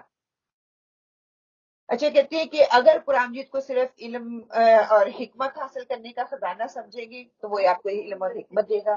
اگر آپ اس کو بابرکت سمجھیں گے تو اس کو بابرکت وہ آپ کو برکت کے لیے دیے گا. اگر آپ کوئی مصیبت یا پریشانی کو دور کرنے کے لیے پڑھیں گے تو آپ کو مصیبت پریشانی بھی دور کر دے گا. اور اگر مرنے والوں کے لیے، میت کے لیے پڑھیں گے تو وہ آپ کو اس کے لیے سارے ثواب بھی کر دے گا. اور اگر آپ اس قرآن سے فائدہ اٹھانے کے لیے پڑھیں گے تو آپ کو یہ ڈیفینیٹلی فائدہ دے گا. یہ قرآن آپ کو فائدہ دیتا ہے اور دے گا. اور اللہ تعالیٰ نے اس کتاب کے لیے نازل بھی فرمایا کہ لوگ اس کتاب کو کھولیں، اس پر غور و فکر کریں، اپنے عملوں کو بدلیں، اس کو سوچیں. جب وہ سوچیں گے، غور و فکر کریں گے تو انشاءاللہ یہ کتاب جو ہے ان کے لیے دنیا میں بھی اور آخرت میں بھی فائدہ اور نجات کا ذریعہ بن جائے گی. اچھا، قرآن مجید کے مضامین جب ہم اس پہ غور و فکر کرتے ہیں، جو ابھی بات ہوئی نا قرآن پہ کہ غور و فکر کرنے کے لیے مضامین اور اس پہ غور و فکر اور اس کے تدبر کے لیے جو ہے اسکالرز جو ہیں اس کی جو ڈفرنٹ کیٹیگریز ہمیں بتاتے ہیں، وہ یہ بتاتے ہیں کہ اس میں احکامات بھی ہیں، اس میں عبادات بھی آ جاتی ہیں، اس میں معاملات بھی آ جاتی ہیں، اس میں حلال حرام بھی آ جاتے ہیں، اس میں احکامات بھی آ جاتے ہیں، اس میں متشابہات بھی آ جاتے ہیں. پھر اس کے بعد مین تھیم جو توحید رسالت ان آخرت وہ آ جاتی ہے. توحید رسالت ان آخرت میں ہی یہ ساری چیزیں آ جاتی ہیں، احکامات، عبادات اور ساری. پھر مسلمانوں اور غیر مسلم دونوں کا ذکر ہمیں اس میں ملے گا. ہم نے ابھی سورہ نساء فنش کی، اس میں غیر مسلموں کا ذکر ہے. سورہ عمران شروع کریں گے، اس میں بھی غیر مسلموں کا ذکر ہے، دوستی کا ذکر ہے. پھر اللہ تعالیٰ کے انعامات اور نشانیوں کا ذکر آتا ہے. ان میں سے بھی ہم نے صورتیں جو ہیں ایک دو چوز کی ہیں تاکہ ہمیں آخرت کے بارے میں بھی. انعامات اور نشانیاں کہاں پہ؟ نشانیاں دنیا میں رہتے ہوئے ہم دیکھتے ہیں، انعامات کہاں پہ ملیں گے؟ آخرت میں اور دنیا میں بھی. اللہ تعالیٰ کا احسان ہے کہ وہ دنیا میں بھی دے دیتا ہے. پھر اسی طرح واقعات کا ذکر ہمیں کیوں اللہ تعالیٰ دیتے ہیں؟ اس لیے کہ ہم اس سے تذکیر ہے نا، قرآن تذکیر کے لیے اترا کہ ہم واقعات سے اپنا تزکیہ بھی کریں، اپنے آپ کو پاک کریں کہ ہمارے عمل ویسے تو نہیں جیسے پہلی امتوں کے اوپر تھے. اور پھر آخرت میں جنت ہے، دوزخ ہے، حساب کتاب ہوگا، نام مال دیا جائے گا. جنتیں اس کے اتنے درجے ہیں، دوزخ ایسا ہے، منافقین دوزخ میں جائیں گے، نیک عمل کرنے والے جنت میں جائیں گے. یہ سارا ہمارا ایمان ہے، ٹھیک ہے. انہوں نے ان ساری کیٹیگری کو ڈفرنٹ طریقوں سے ڈیوائڈ کر دیا تاکہ انسانوں کے لیے وہ چیز سمجھنی آسان ہو جائے. اب یہ ایک ناقابل کہتے ہیں نا ایسی حقیقت ہے جس کو انسان آنکھیں بند کر کے تو ہم پڑھ سکتے ہیں کہ یہ مطلب رٹ سکتے ہیں اس کو، لیکن کوئی بھی دنیا کی ایسی کتاب نہیں ہے کہ جس کو ہمارا دل اور دماغ ایسے بس پڑھ لے. ہم جب کسی بھی کتاب کا مطالعہ کرتے ہیں ہم کہتے ہیں اس کو مزہ نہیں آیا پڑھنے میں. کیوں مزہ نہیں آتا؟ کیونکہ ہمیں اس کے اندر جو لکھا ہے وہ سمجھ نہیں آ رہی، وہ ہمیں بورنگ لگ رہا ہوتا ہے. اچھا جب نہیں سمجھ آتی تو ہم کہتے ہیں اچھا یہ کتاب نہیں، یہ پڑھ کے دیکھتی ہوں، یہ نہیں. یہ مطلب کہ کئی دفعہ آپ کی پڑھنے کا لیول بھی ہوتا ہے نا، کئی دفعہ آپ بہت سکیل الفاظ کو آسانی سے پڑھ لیتے ہیں، آپ کو سمجھ آ جاتی ہیں. یہ بھی ہوتا ہے کہ آپ مصنف کو بھی دیکھتے ہیں کہ ہاں، لکھنے والا کون ہے. لکھنے والا کون ہے؟ وہ جو لکھا ہوا ہوتا ہے نا وہ بھی آپ اس کے الفاظ سچنا ہو، اس کے لکھنے کا انداز، اس کو بیان کرنے کا بیان کرنے کا انداز سب سے زیادہ ہے کہ بیان کس طریقے سے کیا جا رہا ہے اور لکھا کس نے ہے، کون لکھاری کون ہے. ساری کتابیں پڑھیں گے، جو جتنا مشہور ہوگا ہم اس کی کتاب کو زیادہ پڑھیں گے. جب اس قرآن کو پڑھتے ہیں، اس کے عجائبات پہ ہم غور و فکر کرتے ہیں تو پھر ہمارے فرسٹ یہی ہوتا ہے اس کا رائٹر کون ہے نا، اس کے یہ کس نے لکھی، کس نے ہے، کس کی کتاب ہے، کون لایا ہے. تو اس کی اہمیت اتنی زیادہ آہستہ آہستہ بڑھتی ہے کہ اپنے آپ سے سوالات کریں. جتنے اس کا لکھاری اتنا بڑا ہے، دنیا کی لکھاریوں کو تو ہم داد دیتے ہیں. اللہ جو ہے جس نے یہ کتاب ہمارے لیے بھیجی ہے اس کو ہمیں بس پڑھ لیں، اصال سواد کے لیے ہم پڑھ لیتے ہیں. اچھا پھر یہ ہے کہ اس سال جو 1 منٹ میرا ابھی کوئی رشتہ دار ریسنٹلی پاس ہوا اور انہوں نے زیادہ جا کر تصویر اتنا 100,050 اور اتنا قرآن پاک، مجھے وہ کیا مجھے بے فضول لگتا ہے. کیوں وہ جو مر گیا ان کو عمل کرنا تھا قرآن پر، وہ کر رہی ہاں ثواب ہوتی ہے پر اس کا مطلب آپ کیوں ڈے نائٹ کر رہے ہو، اس کا مطلب سمجھو. وہ مجھے کچھ اچھا لوگ اس پہ وہ کرتے ہیں. اللہ تعالیٰ سب کے لیے ہدایت کا راستہ بنائے. ہم بار بار اس چیز پہ بات کرتے ہیں نا کہ اگر آپ صلی اللہ علیہ وسلم، قرآن ہمیں نہیں بتاتا، گائیڈ نہیں کرتا اس معاملے میں، تو ہم کس کی طرف رجوع کریں گے؟ ہم سنت کی طرف چلیں گے نا کہ آپ صلی اللہ علیہ وسلم نے کیا ایسا کوئی عمل کیا. اگر آپ صلی اللہ علیہ وسلم نے بھی ایسا کوئی عمل نہیں کیا تو پھر ہم کہتے ہیں کہ صحابیوں کو دیکھ لیں کہ وہ آپ صلی اللہ علیہ وسلم کی زندگی میں تھے، آپ کے ساتھ تھے، انہوں نے ساتھ کوئی ایسا عمل کیا ہو، وہ بھی نہیں ہمیں ملتا. پھر تبا تابعین سے نہیں ملتا، پھر بڑے بڑے اسکالرز جو گزر چکے ہیں ان سے نہیں ہمیں ملتا. تو پھر ہم کیوں کرتے ہیں؟ یہ وہی دلیل ہے کہ کوئلے کی کان ہے جس پہ ہم اپنا ٹائم سرو کر رہے ہیں، محنتیں لگا رہے ہیں. وہ اتنا خوبصورت کر کے بنا دیا کہ ہے تو ثواب کا کام ہی نا. ثواب اور جزا، سزا اور جزا دیکھیے اللہ تعالیٰ کہتے ہیں جو آپ صلی اللہ علیہ وسلم کی سنت سے ہوگا اسی پہ آپ کو جزا ملے گی، اسی پہ ثواب ملے گا. قرآن بذات خود پڑھو گے تو وہ ثواب کا ذریعہ ہے، ہاں نجات کا ذریعہ ہے. اگر مرنے والوں کے لیے، مرنے والوں واقعی وہی بات کہ مرنے والوں نے زندگی ساری میں قرآن کھولا ہی نہیں، اس کو سمجھنے کی کوشش ہی نہیں کی. اب آپ جتنا مرضی پڑھ کے اس کا ثواب شاید ملتا ہو، اللہ عالم شاید مل جائے، کیونکہ وہ اللہ کے الفاظ ہیں. آپ ان کا اپنے خون کے لیے پڑھ رہے ہیں. کوئی بھی اچھا کام کرتے ہیں نا اللہ تعالیٰ یہ کہتے ہیں کہ جو بھی آپ کی اولاد آپ کے لیے کوئی نیک کام کرتی ہے اس کا اجر آپ کو ملتا ہے، وہ اولاد کے لیے ہے نا، جو آپ کا تو خون میں کا رشتہ یہ ہے۔ سمجھتی ہوں ان کا بیوی ہو، ان کا بیٹا ہو، ان کا بیٹی ہو، ان کا اولاد ہو، تو اللہ تعالیٰ کو وہ پسند ہے جو اپنی کیا چھوڑ کر گئی پیچھے۔ ہاں کوئی نیک اولاد اس کا جو وہ ملے گی، پر جو اب کوئی آئی، ہاں میں تو میں اتنا کلوز نہیں ہوں، فیلنگ سو جی دیٹ جی مچ کلوز، تو جی اب میں جا کر ہار پڑی ہے، میں جا کر پڑھ جی، آپ پڑھو گے تو آپ اٹھ کے آ جاؤ گے، آپ بخشو گے تو نہیں نا، آپ اس میت کو یا اس جانے والے کو نہیں کچھ کہتے نا۔ ہاں استاد، اگر میرے استاد کو بھی انڈائریکٹلی ثواب مل رہا ہے کیونکہ وہ میرے لیے، مجھے اس نے سکھایا ہے، اگر میں کوئی اچھا عمل کر رہی ہوں میرے استاد کو بھی اس کا اجر جا رہا ہے، یہ میں صدقہ جاریہ، کسی کو کوئی علم سکھا جائے گا نا اس کے لیے وہ صدقہ جاریہ ہے۔ لیکن یہ سبحان اللہ کہ اللہ سبحانہ تعالیٰ آسانی پیدا فرمائے، ہمیں ہماری سمجھ، علم کچا پکا علم ہے نا، وہ والا حساب ہے کہ ہم کہہ رہے ہیں کہ اس کا ثواب ہے لیکن اس کو غلط طریقے سے کر رہی ہیں، وہ سنت سے ہے ہی نہیں، تو اپنے طریقے سے گھڑ لیا کہ اس میں ثواب ہے، ثواب ہے۔ اچھا، کہتے ہیں کہ جب آپ یہ علم سیکھو گے، اس علم کو سیکھنے کے لیے اللہ تعالیٰ کو اپنے آپ کو اللہ کے حوالے کرنا پڑے گا، اس میں رکاوٹیں مشکلتیں آئیں گی، قبولیت اور بھروسے کی امید اللہ تعالیٰ سے رکھنی ہے، ٹھیک ہے، کہ جب آپ یہ کر لو گے تو پھر کیا اپنے آپ کو اللہ کے حوالے کرنا ہے۔ اچھا، اللہ کے حوالے میں کیسے کروں گی اپنے آپ کو؟ کہ قرآن جی بھی صحیح فائدہ اٹھانے کے لیے جب میں تہیہ کر لوں گی، پکا ارادہ کر لوں گی، تو پھر مجھے مشکلیں آئیں گی، کیونکہ میرا عمل جو ہوگا وہ لوگوں کی ریکوائرمنٹ کے حساب سے نہیں ہوگا۔ پہلے تو میں لوگوں کی ریکوائرمنٹ کے حساب سے چلی، وہ مجھ سے خوش ہو جائے میں یہ کر رہی ہوں، وہ مجھ سے خوش ہو جائے میں یہ کر رہی ہوں، وہ مجھ سے خوش ہو جائے میں یہ کر رہی ہوں۔ اب مجھے تھوڑا سا شعور آ گیا، مجھے تھوڑا علم آ گیا کہ میں نے اللہ کے لیے کرنا ہے، میں نے کسی کو خوش کرنے کے لیے نہیں کرنا۔ کسی نے یہ کہاوت بنائی ہوئی نا کہ اللہ کو خوش کرو گے تو وہ آسان ہے، دنیا کو خوش کرو گے جو دو دھاری دھاتی ہے، وہ نا دونوں طریقوں سے، دونوں سائڈوں سے کاٹتی ہے انسان کو، اپنا مطلب چاہتی ہے اور کچھ نہیں ہے۔ اچھا، جب آپ کو مشکلیں آئیں گی، پریشانیاں آئیں گی، اس کے مصیبتوں سے آپ کو وہ ڈگمگائے گا شیطان، تو فوراً آپ کے پاس آئے گا، وہ آپ کو کہے گا یہ بھی مشکل، یہ بھی مشکل، یہ تو یاد ہی نہیں ہو رہا، ہو سکتا ہے شروع کیا ہو آپ نے پڑھنا، ترجمہ یاد ہی نہیں ہو رہا، ہو سکتا ہے آپ نے سیکھنے کی کوشش کی ہے، آپ کے پاس ٹائم ہی نہیں نکل رہا، آپ کو بیماری آ جاتی ہے، کوئی بچہ بیمار ہو جاتا، کوئی مطلب 100 آپ کے لیے مشکلیں آ جاتی ہیں۔ اس کے باوجود کہتے ہیں جو بندہ ٹھہرا رہتا ہے، جو بندہ جمع رہتا ہے، ان مشکلات کا سامنا کرتا ہے، تو یہ جو کتاب ہے نا پھر اس کی رہنمائی کرتی ہے، اسی سے مدد اور رہنمائی اللہ سے میں نے طلب کرنی ہے، اللہ کے سپرد اپنے آپ کو کرنا ہے کہ اللہ تو میرے لیے اس چیز کو آسان کر دے، میں نے یہ راستہ چنا ہے صرف اور صرف تیرے لیے چنا ہے۔ پھر کہتے ہیں کہ قرآن کو آپ زبانی یاد کریں، اپنی نمازوں کا حصہ بنائیں، نمازوں میں پڑھیں تاکہ آپ کی نمازوں میں خشوع زیادہ ہو، اور جب آپ کو تہیہ کر لیتے ہیں کہ میں نے پڑھنا ہے، کچھ نہ کچھ پڑھنا ہے، وہ ایک آیت ہو یا دو آیت ہو، آپ کوشش کر رہے ہیں اس کے لیے جتنی آپ کے اندر استطاعت ہے، کئی لوگ ہو سکتا ہے اس سے زیادہ بھی حفظ کر سکیں، کئی لوگوں کے پاس ایک ایک پیج کر لیتے ہیں، کئی آدھی آدھی صورت بھی کر لیتے ہیں، جتنا اللہ تعالیٰ نے توفیق دی ہے وہ آپ کریں۔ شرط صرف یہی ہے کہ صبر اور استقامت سے جو ہے نا اللہ تعالیٰ سے طلب کرنا ہے۔ اس کے لیے کہتے ہیں آپ دعا کریں، دعا سب سے بڑا ہتھیار ہے، استغفار کریں، استغفار گناہوں کی کثرت آپ کے علم میں رکاوٹ کرتی ہے۔ جب ہم کہتے ہیں نا کہ ہم سوچتے ہیں کہ شاید یہ میری مجبوری تھی یا میرے اندر کوئی رکاوٹ آ گئی ہے، کئی دفعہ کہتے ہیں کہ یہ علم سے دوری آپ کے گناہ کی وجہ سے ہو جاتی ہے، وہ آپ کو دور کر دیتا ہے، نعوذ باللہ استغفر اللہ۔ ابن قیم کہتے ہیں کہ نافرمانیوں کی سزا میں سے ہے کہ علم سے محروم ہونا، کیونکہ علم نور ہے، اور نور جو ہے پھر وہ نور کہاں ہوتا ہے؟ دلوں میں ہے، نور دل میں تب ٹھہرتا ہی نہیں ہے جب ہمارے عمل ہی اس طرح سے نہیں ہوتے، تو جیسے جسے اللہ دلوں میں ڈالتا ہے، اور نافرمانی اس نور کو بجھا دیتی ہے، استغفر اللہ، پھر آپ کو نور سے دور کر دیتی ہے۔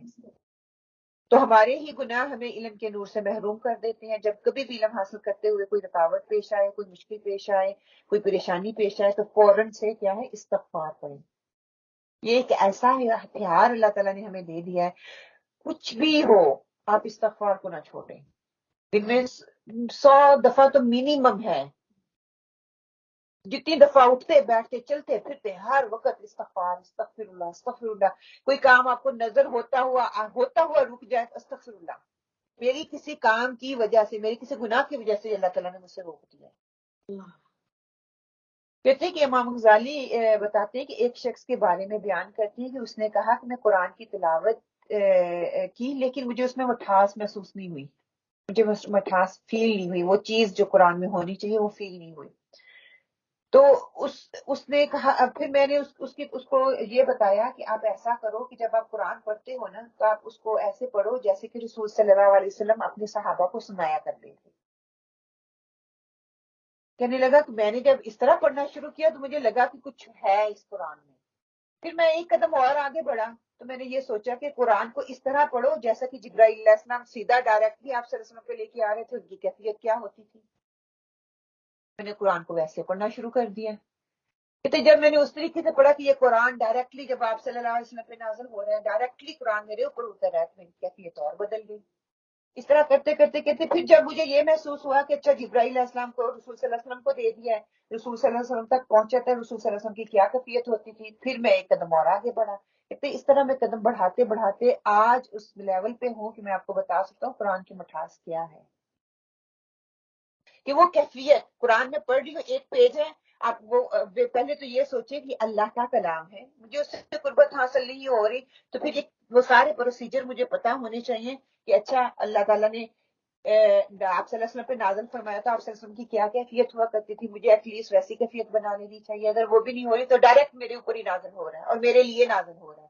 تو دیکھیے پھر اس قرآن میں بٹھا، پھر وہ ہو جائے گا مکالمہ، اللہ ڈائریکٹ آپ سے بات کر رہا ہے، آپ نے یہ کرنا ہے یہ کرنا ہے. پھر مومنین کچھ نہیں کہ اللہ تعالیٰ مجھے کہہ رہا ہے کہ سادی آپ نے یہ کام کرنا ہے، یہ کرنا ہے، یہ کرنا ہے، آپ اپنا اپنا نام لے کے، تو پھر کیوں نہ آپ کو وہ حکم آئے گا کہ جو اللہ تعالیٰ کہہ رہے ہیں.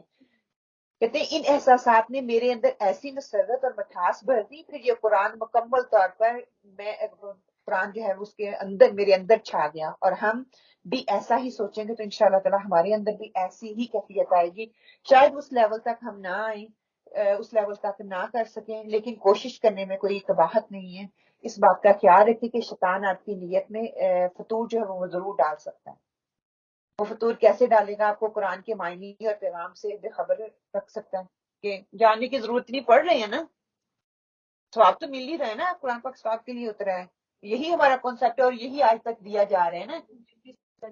ہاں بس جتنی آگے اتنی ٹھیک ہے، آگے جانے کی ضرورت نہیں. یہ شیطان کا حملہ ہے. کیوں نہیں ہم دنیا میں کہتے ہیں کہ 50 پاؤنڈ مل رہے ہیں تو 100 نہیں میں نے لینے، جب 100 کی آفر ہوتی ہے جاتی ہے نا 100 کو ڈھونڈنے کے لیے، مشکل بھی ہو رہی ہے، نہیں 100 پاؤنڈ مل رہی ہیں، چلو 50 چھوڑو 100 کے لیے بھاگو. ایگزیکٹلی دریا چھوٹا ہے، سمندر ہے. قرآن جو ہے وہ سمندر ہے، جتنی اس کے اندر ڈیپ جائیں گے اتنے ہیرے موتی جو ہے نکالتے جائیں گے. سمجھو گے جتنا زیادہ سمجھو گے اور عمل کرو گے اتنے وہ نکھر نکھر کے پھر سامنے آتا ہے. اور یہ پیغام بے خبر رکھ سکتا ہے. پھر یہ کہ ایک اشتان جو ہے قرآن کے معنی اور پیغام سے بے خبر رکھ سکتا ہے، آپ کو ذہن میں شکوک و شبہات پیدا کر سکتا ہے. کیوں؟ آپ کو کیا معلوم کہ دین اسلام ہی صحیح ایمان ہے، قرآن ہی اللہ کی کتاب ہے. مطلب کئی طرح کے شیطان آپ کے دلوں میں وسوسے ڈال سکتا ہے. اللہ کے کلام اور آپ کی روح کے درمیان جو ہے وہ رکاوٹ پیدا کر سکتا ہے کہ اس کے اندر حجاب حائل ہو جاتے ہیں، ہے نا، کہ آپ اس چیز کو، جیسے ابھی میں نے امام غزالی کی بات ہے نا، وہ مٹھاس ہی نہیں فیل ہو رہی. پڑھ تو رہے ہیں، روٹین بھی ہے، بس ایک عادتاً پڑھ رہے ہیں.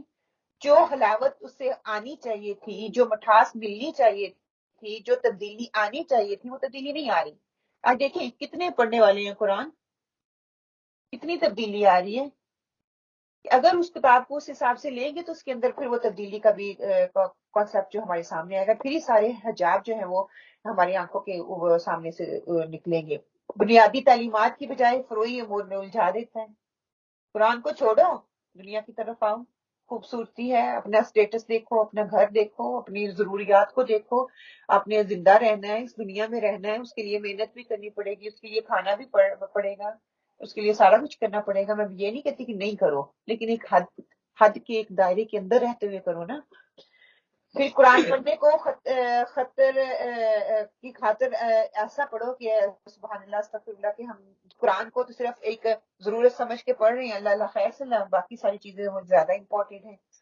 پھر ان سارے کام کے لیے ایک بات یاد رکھیں کہ صبر اور استقامت بہت ضروری ہے. جب تک میرے اندر صبر نہیں ہوگا، اچھا میں اتنی دیر سے پڑھ رہی ہوں تو سمجھ ہی نہیں آ رہی، اتنی دیر سے میں پڑھ رہی ہوں میرا عمل ہی چینج نہیں ہو رہا ہے نا. اس کے لیے پھر دعائیں، استقامت کرتے جائیں. میں ہر صورت یہ کام کرتی رہوں گی، انشاءاللہ کرتی رہوں گی. اللہ کی مدد ملے گی، مشکل آئے گی، پریشانی آئے گی. اللہ تعالیٰ قرآن پاک میں کہنا ان مع العسر یسرا، مشکل کے ساتھ آسانی ہے. آج مشکل ہے تو کل اس میں راہیں کھلی ہوئی ہیں، اس میں کہیں نہ کہیں روشنی کی کرن ہے. لیکن شروع میں جب آپ سیکھنا شروع کرتے ہیں تو آپ کو کیا محسوس ہوتا ہے؟ کہ بہت مشکل ہے. پھر آہستہ آہستہ جب رولز آنا شروع ہو جاتے ہیں, تھوڑا سمجھ آنا شروع ہو جاتی ہے, تو آپ کہتے ہیں اچھا مجھے یہ بھی آتا ہے. یو فیل سیلف پراؤڈ ہوتا ہے کہ میں الحمدللہ دنیا کے علم کے ساتھ ساتھ اللہ کا علم بھی میرے اندر آ رہا ہے. اچھا, ایک کال ہے جو میں آپ کے ساتھ شیئر کرنا چاہوں گی کہ جو ثابت قدم رہے گا وہ گرو کرے گا, جو کوشش کرے گا وہ پا لے گا, اور جو بوئے گا وہی کاٹے گا, جو صبر کرے گا وہ کامیاب ہو جائے گا. جو ثابت قدم ہے وہی کامیاب ہوگا, وہی گرو ہوگا. دیکھیں وہ پودے کی مثال دیکھیں نا, زمین میں جب اترتا ہے تو کیا ہوتا ہے, وہ ثابت قدم رہتا ہے نا, ثابت قدم رہتا ہے. پتہ نہیں کتنی دیر وہ زمین کے اندر جاتا ہے, کوئی 2-4 ہفتے تو رہتا ہی نا, فٹافٹ باہر نہیں آ جاتا. وہ صبر ہی کرتا ہے نا, صبر کے بعد زمین کو پھٹ کرتا ہے, نکلتا ہے, کتنی مشقت اس کو کرنی پڑتی ہے. جی ہاں, ہم دیکھتے ہیں کہ کب وہ نکلتے ہیں. ہاں, کئی پلانٹ ایسے بھی ہوتی ہیں کہ اس کو آج اس سال فروری مارچ میں بو 10 سپٹمبر میں جا کے نکلیں گے, اگلے سال نکلیں گے. ہاں, کہ جب درخت گرو ہوتا ہے تو پھر ہی وہ فائدے کے قابل ہوتا ہے. جب زمین کے اندر ہے تو اس کا کوئی فائدہ نہیں ہوتا. اس کے لیے استقامت, اس کے لیے صبر مجھے چاہیے. اور ایک مومن وہی ہوتا ہے جو کہ اچھے درخت کی طرح ہوتا ہے, دوسروں کو فائدہ دینے والا ہوتا ہے, اور جس سے دوسرے فائدہ حاصل بھی کرتے ہیں, ان کو محسوس بھی ہوتا ہے. پھر علم کو حاصل کرنے کے لیے میں نے وقت نکالنا ہے. وقت میں اپنی شاپنگ کو تو دے دوں گی, گھر کی صفائی کے لیے دے دوں گی, باقی دوستوں کے لیے, پارٹیوں کے لیے, ان کی دوستوں کی کمپنیوں کے لیے لگا دوں گی. جب ہم کسی کو بھی دعوت دیتے ہیں, آپ اپنا دیکھ لیں کہ کیا ہوتا ہے. میں سن لیتی ہوں آن لائن, جو پیدل چل کے جانا, جو زمین کے ذرے آپ کے لیے خیر کا باعث بنیں گے, جو فرشتے اور ہر چیز آپ کے لیے دعا کرے گی, وہ گھر میں بیٹھ کے سننے کے قابل تو نہیں ہے نا. وہ اجر نہیں آتا, مزہ بھی نہیں آتا. اب مجبوری ہے, ٹھیک ہے, آپ گھر پہ بیٹھ کے سن لیں, لیکن وہ اجر نہیں ملے گا جو گھر سے قدم اٹھا کے یہاں تک آ گئے. وہ گھر بیٹھنے والوں کو اجر نہیں ملے گا. اس سے فائدہ آپ شاید اٹھا لیں علم کی بنیاد پر, لیکن وہ فائدہ نہیں ملے گا. تو اس کے لیے آپ وقت نکالیں, پلیز اپنے وقت کو ترجیح دیں. تم اس وقت تک نیکی کو نہیں پہنچ سکتے جب تک کہ تم اپنی محبوب چیز اللہ کی راہ میں خرچ نہیں کر دیتے. تو میرا ہو سکتا ہے وقت بہت قیمتی ہو, اس وقت میں نے بہت کچھ کرنا ہو, میری جاب بہت قیمتی ہو, لیکن مجھے ٹائم آف لینا ہے کیونکہ میں نے قرآن کے ساتھ تعلق مضبوط کرنا ہے. ہو سکتا ہے میرے گھر والے بہت قیمتی ہوں, لیکن مجھے ان کو تھوڑی دیر کے لیے سیکریفائس کرنا ہے.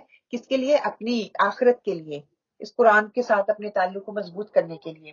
پھر لکھنا جو ہے وہ ایک کی ہے کہ قرآن کو جب بھی آپ سنیں, اس کا کوئی نہ کوئی پوائنٹ لکھے ضرور. وہ قیامت والے دن آپ کے حق میں گواہی بنے گا. کہتے ہیں نا کہ قلم کی جو سیاہی ہوگی وہ قیامت والے دن شہید کے خون کے ساتھ تولا جائے گا. تو جتنا آپ لکھیں گے وہ آپ کا جگائے گا نہیں جائے گا, کوئی نہ کوئی اس سے فائدہ ضرور اٹھائے گا. علم کے ساتھ روزانہ کا تعلق آپ ضرور رکھیں کہ میں نے قرآن کو پڑھنا ہے, سمجھنا ہے, سمجھنے کی کوشش کرنی ہے, اس سے میں نے فائدہ اٹھانا ہے. اور جب فائدہ اٹھا لیں گے تو انشاءاللہ تعالیٰ وہ میرے لیے عمل کا ذریعہ بن جائے گا. اور آپ صلی اللہ علیہ وسلم نے فرمایا تھا کہ اللہ کے نزدیک پسندیدہ عمل وہ ہے جسے پابندی سے اور ہمیشہ کیا جائے, ہاں تھوڑا ہی کیا جائے, اور اس کی دہرائی کرنی ہے. آپ صلی اللہ علیہ وسلم نے فرمایا صاحب علم کی مثال رسی سے بندھے ہوئے اونٹ کے مالک جیسی ہے. اگر وہ اس کی نگرانی رکھے گا تو وہ اسے روک سکے گا, ورنہ وہ اونٹ کیا کرے گا, رسی توڑ کر بھاگ جائے گا. تو علم بھی ایسے ہی ہے کہ کہتے ہیں کہ اگر اس کی دہرائی نہیں کریں گے تو بھاگ جاتا ہے اس اونٹ کی طرح جس کو ویسے چھوڑ دیا جاتا ہے. تو روز میں نے پڑھنا ہے, بشک میں تھوڑا تھوڑا ہی پڑھوں, میں نے پڑھتے رہنا ہے. اور قرآن والوں کے ساتھ میں نے جڑنا ہے, جو قرآن پڑھانے والے ان کے ساتھ میں نے جڑنا ہے. علم والوں کے ساتھ جڑنا, ایک دوسرے کے ساتھ میں نے شیئر کرنا ہے. آپ نے کیا سیکھا آپ نے دوسروں کو بتانا ہے, اپنے گھر والوں کو ہی بتائیں, اس کے لیے مذاکرہ کریں. کہتی صحابہ کرام کی عادت ہوا کرتی تھی, جب بھی وہ آپ سے کچھ سیکھتے تھے اس کے لیے مذاکرہ کرتے تھے, دوسروں کو بتاتے تھے, ڈسکشن جس کو ہم کہتے ہیں نا وہ کرتے تھے. اسے کہتے ہیں 24, آج کی سائنس بھی یہ کہتے ہیں 24 آورس کے اندر جب آپ کوئی نئی چیز سیکھتے ہیں, اس کو دہرا دیتے ہیں تو وہ پکی ہو جاتی ہے, اور جب ہم اس کو اگلے دن کے لیے چھوڑ دیتے ہیں تو وہ ڈیمولش ختم ہو جاتی ہے.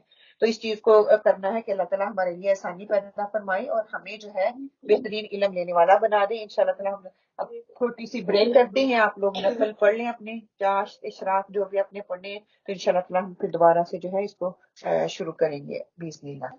اعوذ باللہ من الشیطان الرجیم, بسم اللہ الرحمن الرحیم, رب اشرح لی صدری ویسر لی امری واحلل عقدۃ من لسانی یفقہوا قولی.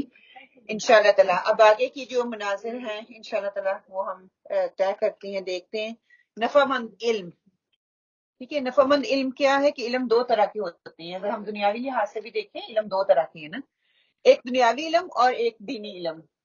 دینی علم کیا ہے کہ ہر حال میں وہ فائدہ آپ کو دے گا، دنیا میں بھی اور آخرت میں بھی، اور اسی فائدے کے لیے دنیا میں جو ہم کوشش کریں گے یہ ہمارا سیڈ ہے۔ دنیاوی علم جو ہے ہمارا سیڈ ہے کہ ہم کس طرح سے اس کو لیتے ہیں۔ پھر دنیاوی علم کیا ہے، کچھ علوم فائدہ مند ہے اور کچھ فائدہ نہیں دیتے، کچھ آپ کو فائدہ دوسروں کو فائدہ دینے والے بن جاتے ہیں، کچھ علوم بس ایسے ہی ہم کر رہے ہیں، شوق ہے، ٹائم اپنا اسپینڈ کر رہے ہیں، یعنی کہ نہیں دنیاوی علم ہم کریں گے تو ہی ہمیں جو ہے دنیاوی علم ہی آپ کو اللہ کے قریب کرتا ہے۔ دیکھیں بہت سے ایسے ڈاکٹرز ہیں جو کہ ڈاکٹری کرتے کرتے اللہ تعالیٰ انسان کی باڈی کو انہوں نے ریسرچ کیا تو انہوں نے بعد میں ریئلائز کیا کہ اللہ تعالیٰ نے انسان کو کیسے بنایا، تو وہ مسلمان ہوئے ہیں، کئی جو ہیں وہ بڑے بڑے اسکالر بن گئے۔ اسی وجہ سے دنیاوی علم اتنا ہی امپورٹنٹ اور ضروری ہے جتنا کہ دین کا علم، لیکن نجات جو ہے وہ دین کے علم میں ہے، دنیاوی علم دنیاوی فائدوں سے ہے، اور اللہ تعالیٰ نے کہا ہے کہ جس پرپس کے لیے انسان کو بھیجا وہ اپنا پرپس پورا کرے۔ دنیا میں ہم رہتے ہیں تو ہمیں یہی پرپس نظر آ رہا ہے، بس کھانا پینا اور سونا اور اچھا گھر اچھی گاڑی، لیکن اللہ تعالیٰ نے ہمیں کسی اور پرپس کے لیے پیدا کیا ہے۔ طالب علم ہونے کے ناطے میری اور آپ کی ذمہ داری کیا ہے کہ جو علم حاصل کر رہی ہوں اس سے کس کو کتنا فائدہ دے رہی ہوں، وہ دنیاوی علم ہو جب وہ دنیا کا علم دین کا علم ہو، اس سے میں کتنا 10%، 20%، 50%، 75% فائدہ میں کیسے دوں گی؟ اس راہ کے لیے نکلوں گی تو اس راہ کا مسافر بنوں گی، سپاہی بنوں گی، ہاں سیکھوں گی تو دوسروں کو بتاؤں گی، ٹھیک ہے۔ پھر اس کے لیے یہ بھی نہیں ہے کہ ٹھیک ہے آپ ابھی اس لیول پہ نہیں ہو، لیکن جو بھی آپ یہاں سے پڑھ کے جاؤ گے وہ آپ سیکھ رہے ہو نا، آپ کے علم میں وہ چیز اضافہ کر رہی ہے، تو پھر میں اس کو کتنا دے رہی ہوں۔ اللہ کے نزدیک وہ انسان نہایت پسندیدہ ہے جو دوسروں کے لیے فائدہ مند ہو۔ سر میں فیملی سے بات کرتی ہوں اکثر سر کچھ بات کرتی ہوں تو مجھے پوچھ کے تم نے علم اسٹارٹ کیا، تم علم کر رہے ہو انگلینڈ جا کے؟ میں نے کہا نہیں تم علم، ظاہر بات ہے جب جاتے کچھ سنتے ہیں تو وہ دوسرے کو بتا جا تو ہم نے اس سے کافی آتا ہے، پھر یہ نہ کہ اپنے اندر ہی رکھے اس علم پر ضامن لگ جائے، دوسروں کو دیتے جائیں پلیز کر انشاءاللہ بولا کریں انشاءاللہ ایک دن بن سکتی، کیوں نہیں بن سکتے؟ اللہ تعالیٰ نے ایک ٹائم پر نہیں، ایک ٹائم پہ دیکھیں، ایک ٹائم پہ وہ عالم بھی تو ہماری طرح ہی ہوں گے نا، پھر انہوں نے محنتیں کی، انہوں نے کوشش کی، ان کا جو بیج انہوں نے ڈالا تھا وہ بہت طاقت والا تھا، بہت ہیلتھی تھا، مضبوط تھا، تو الحمدللہ ایک دن وہ عالم بن کے دوسری دنیا پوری دنیا کو فائدہ اٹھا رہی تھی، لاکھوں کروڑوں کو فائدہ دے رہی ہیں، ایک دو چار انسانوں کو نہیں دے رہے ہیں۔ تو اللہ کوئی بعید نہیں اس کو، اس میں اس کو یہ نہ کہے کہ نہیں نہیں میں نہیں بنی، اس میں کوئی قباحت والی بات نہیں، کہیں انشاءاللہ ایک دن شاید وہ بھی آئے، اللہ تعالیٰ مجھے بنا دے۔ ہاں الحمدللہ اثر ہوتا ہے۔ دوسروں کو نفع دیں، خیر خواہی کریں، دوسروں کی زندگی میں آسانی پیدا کریں اور دوسروں کے علم میں اضافہ کریں، اپنے علم کے ساتھ ساتھ دوسری کی جھولی میں بھی ڈالیں۔ کہتے ہیں نا کہ جو علم آپ چاہتے، جو چیز بھی آپ چاہتے ہو کہ اس میں اضافہ ہو دوسروں کو دینا شروع کر دیں، وہ علم ہو، وہ آپ کی کوئی بھی صلاحیت ہو، وہ آپ کا وقت ہو، کچھ بھی جس میں آپ چاہتے ہیں کہ اللہ تعالیٰ اس میں برکت ڈالے، وہ دوسروں کو دینا شروع کر دو، اس کو اللہ تعالیٰ اس میں فائدہ پیدا ہو جاتا ہے۔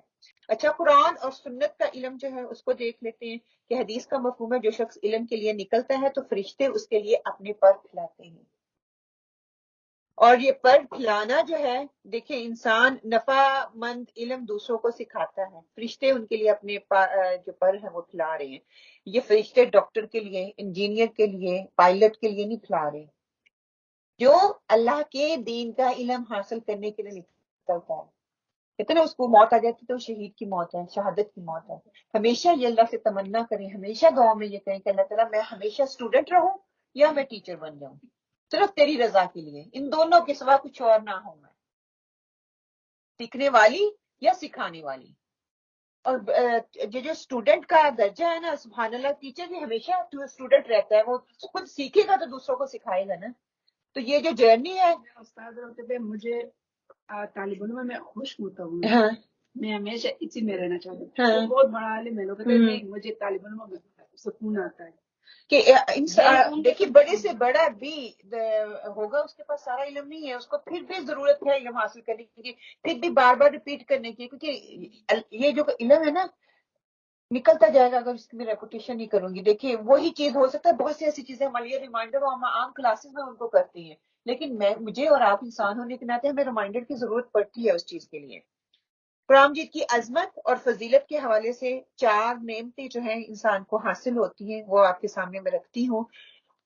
قرآن مجید سیکھنے والوں کو اللہ تعالیٰ نے 4 نعمتوں سے نوازا، جیسا کہ صحیح مسلم، سنن نبی داؤد، ترمذی اور مسند احمد میں حضرت ابو ہریرہ کہتے ہیں کہ رسول صلی اللہ علیہ وسلم نے فرمایا مجتمع قوم فی بیت من بیوت اللہ یتلون کتاب اللہ ویتدارسونہ بینہم الا نزلت علیہم السکینۃ وغشیتہم الرحمہ وخفتهم الملائکۃ وذکرهم اللہ فی من عنده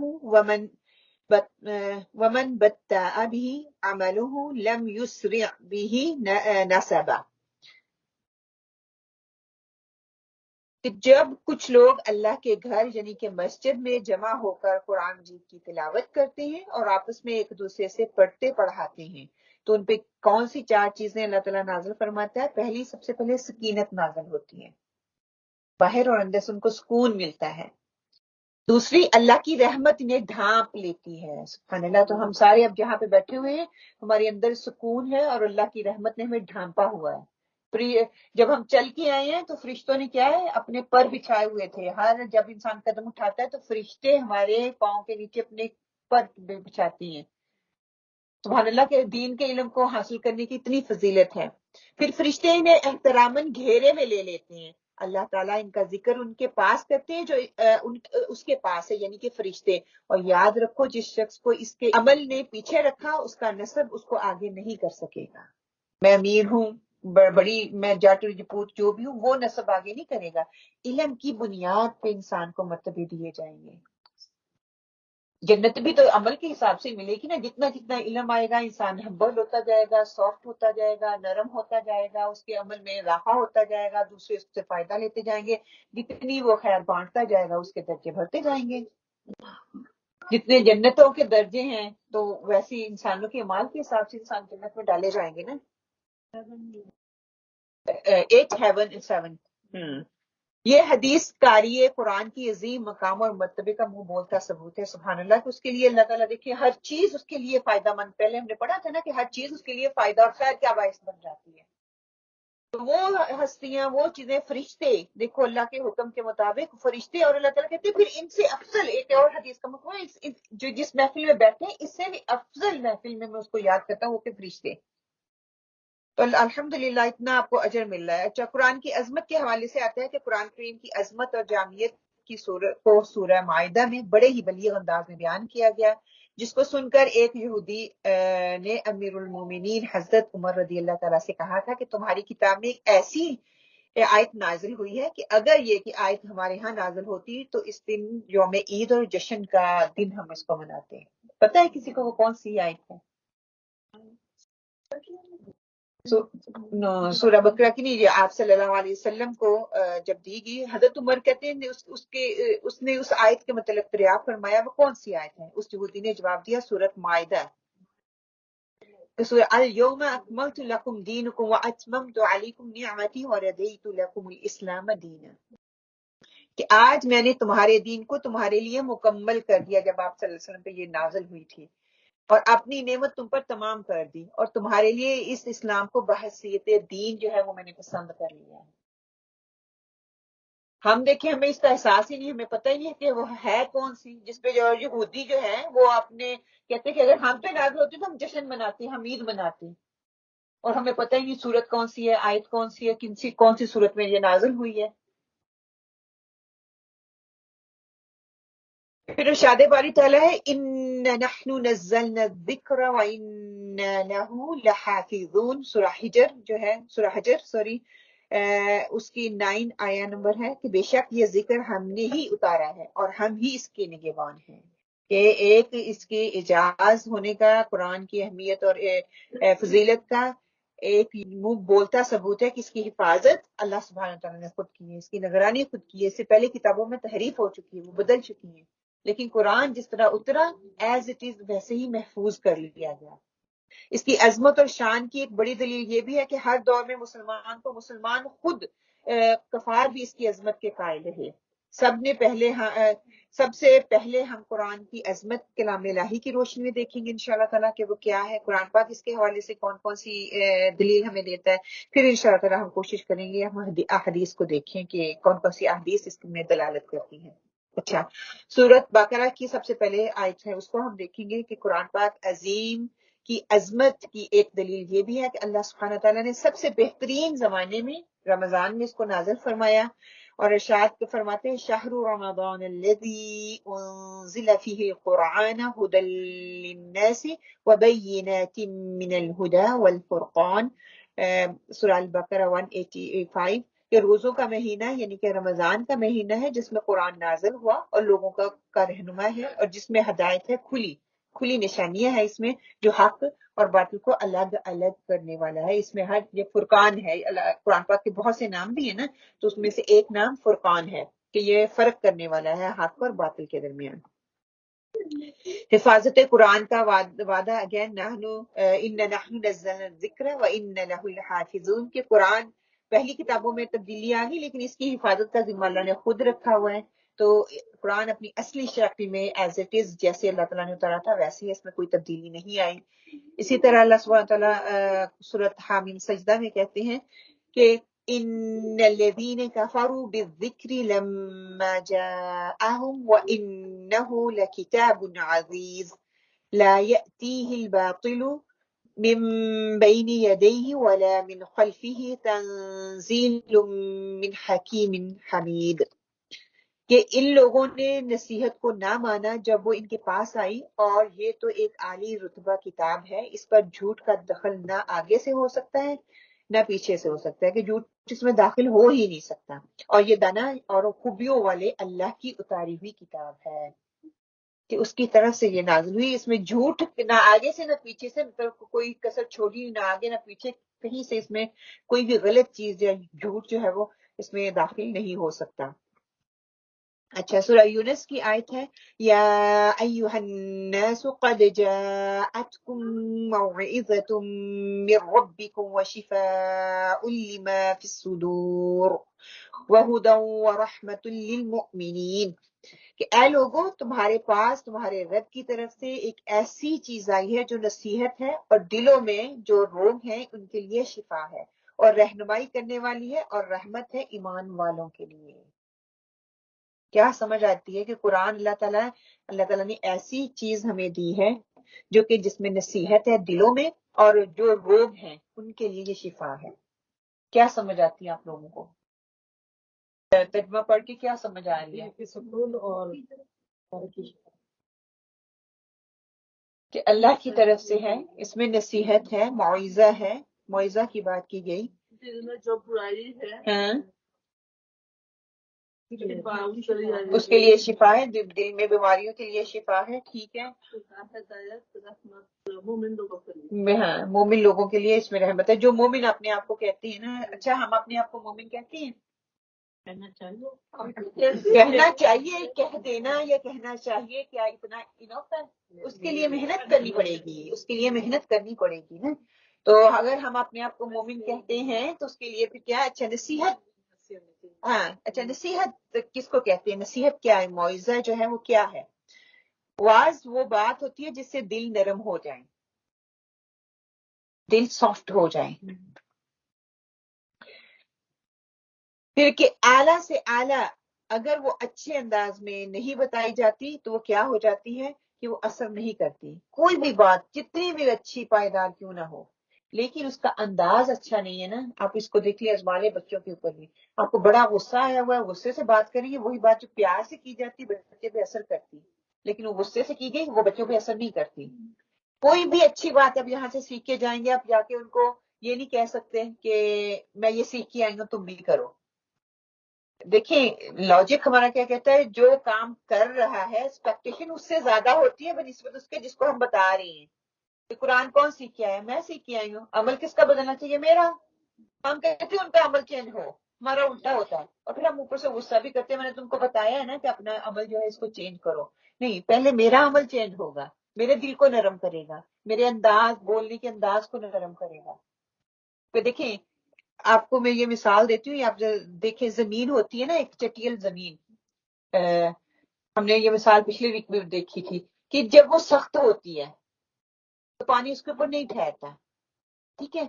جو کسان ہوتا ہے وہ زمین کو کیا کرتا ہے، ایسے بیج پھینک دیتا ہے؟ نہیں، وہ پہلے اس کو نرم کرتا ہے. سخت ہوتی ہے نا، اس کو نرم کرتا ہے، نرم کرنے کے بعد اس کو اور سافٹ کرنے کے بعد پھر اس کے اندر بیج بوتا ہے، پھر اس کے اندر پانی ڈالتا ہے، پھر اس کا خیال رکھتا ہے، پھر پودا نکلتا ہے.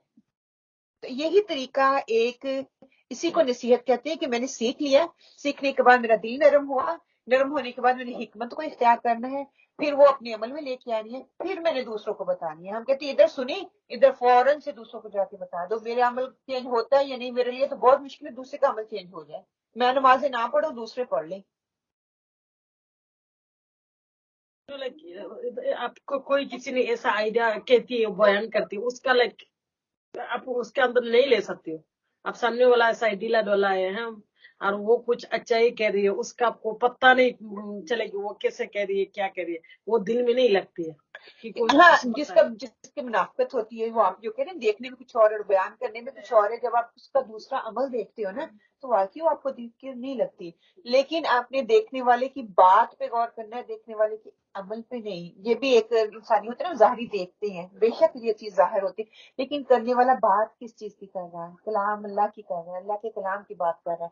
آپ کو اس سے جو فائدہ ہے وہ لیں. ہاں وہ اس کا اپنا عمل ہو سکتا ہے، وہ بھی تو انسان ہے، اس میں کوئی نہ کوئی کمی رہ گئی ہوگی. میں وہ 100% نہیں، ہم اس کو آئیڈیلائز کرنا شروع کر دیتے ہیں. جو بندہ جس طرح قرآن کا علم دے رہا ہوتا ہے ہم سمجھتے ہیں یہ پرفیکٹ بندہ ہے، وہ ہمارے لیے آئیڈیل بندہ بن جاتا ہے نا، لیکن ہے تو وہ بھی انسان، اس میں بھی کمی کوتاہی رہ سکتی ہے. اس سے دلوں کو نہیں. ہاں کئی دفعہ اس کا ایٹیٹیوڈ اور لہجہ ایسا ہوتا ہے جو آپ کو پٹ آف کر دیتا ہے، جس کی وجہ سے آپ وہ اگر صحیح بات بھی کہہ رہے ہوتے ہیں نا، دل میں وہ چیز چل رہی ہوتی ہے تو ہم سمجھتے ہیں کہ وہ چیز جو ہے وہ میرے لینے والی نہیں ہے. اچھا، یہ قرآن شفا کب بنتا ہے؟ کب بنتا ہے یہ قرآن شفا؟ جس ٹائم آپ لائک کلاس برہم الناس اور کلاس بالخلاق، جس ٹائم صلی اللہ علیہ وسلم، تو آپ ایون آپ خود ٹرائی کرو، کر دو فی الحال آخری صورت جو ہے نا، آخری صورت میں جو ہے نا، آخری صورت میں. ہاں اچھا، قرآن شفا کب بنتا ہے؟ جب دلوں میں جذب ہو جاتا ہے، اثر کرتا ہے. جب اثر کرتا ہے تو دلوں کے لیے شفا بن جاتا ہے، یا وہ اپنا اثر دکھانا شروع کر دیتا ہے. ٹھیک ہے. اچھا، دلوں کی بیماریاں کیا کیا ہیں؟ جیلسی، بغض، حسد، کینہ. بیماری کا ادراک ہوگا تو ہم اس میں شفا ڈھونڈیں گے نا. جب میں اپنی بیماری کا ادراک ہی نہیں ہے تو پھر ہمیں وہ شفا وہاں سے ملے گی. ہاں، مین چیز یہ ہے کہ شفا یہ تب بننی ہے کہ جب مجھے پتا ہوگا کہ میرے دل کے اندر چل کیا رہا ہے، میرے دل کے اندر ہے کیا. جب کرتے ہو نا وہ انڈرسٹینڈنگ سمجھ آ جاتی ہے تب بھی وہ سکون مل جاتی ہے. بھی ایک شفا. ہاں تو پھر ہم کوشش کرتے ہیں نا، اگر میں اپنے بدلنے کے لیے پڑھ رہی ہوں تو میں کوشش کرتی ہوں کہ یہ قرآن میں کہیں میرے اندر تو یہ چیز نہیں ہے. منافقت کی بات آتی ہے تو ہم فوراً سے سوچتے ہیں کہ میرے اندر تو نہیں ہے.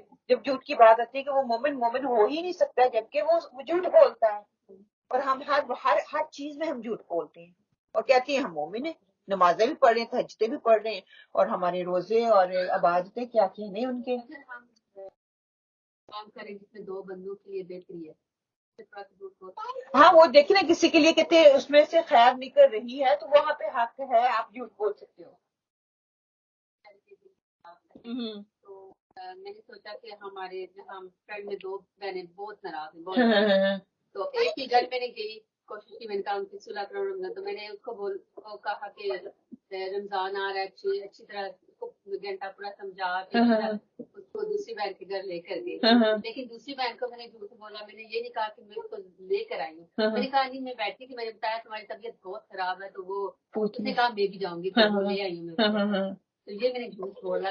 لیکن اس میں خیر کتنی نکلی. لیکن شکر ہے اس وجہ سے ان دونوں کی تھوڑی سی. ہاں تو انشاءاللہ تعالیٰ یہ تو شریعت بھی ہمیں اجازت دیتی ہے نا اس بات کی کہ اگر کسی کے لیے خیر ہے، کسی میں فائدہ نظر آ رہا ہے تو آپ اس میں کر سکتے ہو. ہم لے کر آئے. ہاں کبھی نہ آتی کہ دلوں کو نرم کرنے والی چیز ہے. معاوضہ کی نصیحت ایسی کرو جو کہ دلوں کو نرم کرے، اس کے لیے حکمت چاہیے. سب لے کر آئے ہو دینا نہیں. ہم نے بات کی کہ تم بیمار ہو تو اس نے خود کہا ہے. یہ میں نے جھوٹ بولا. ہم اچھی طرح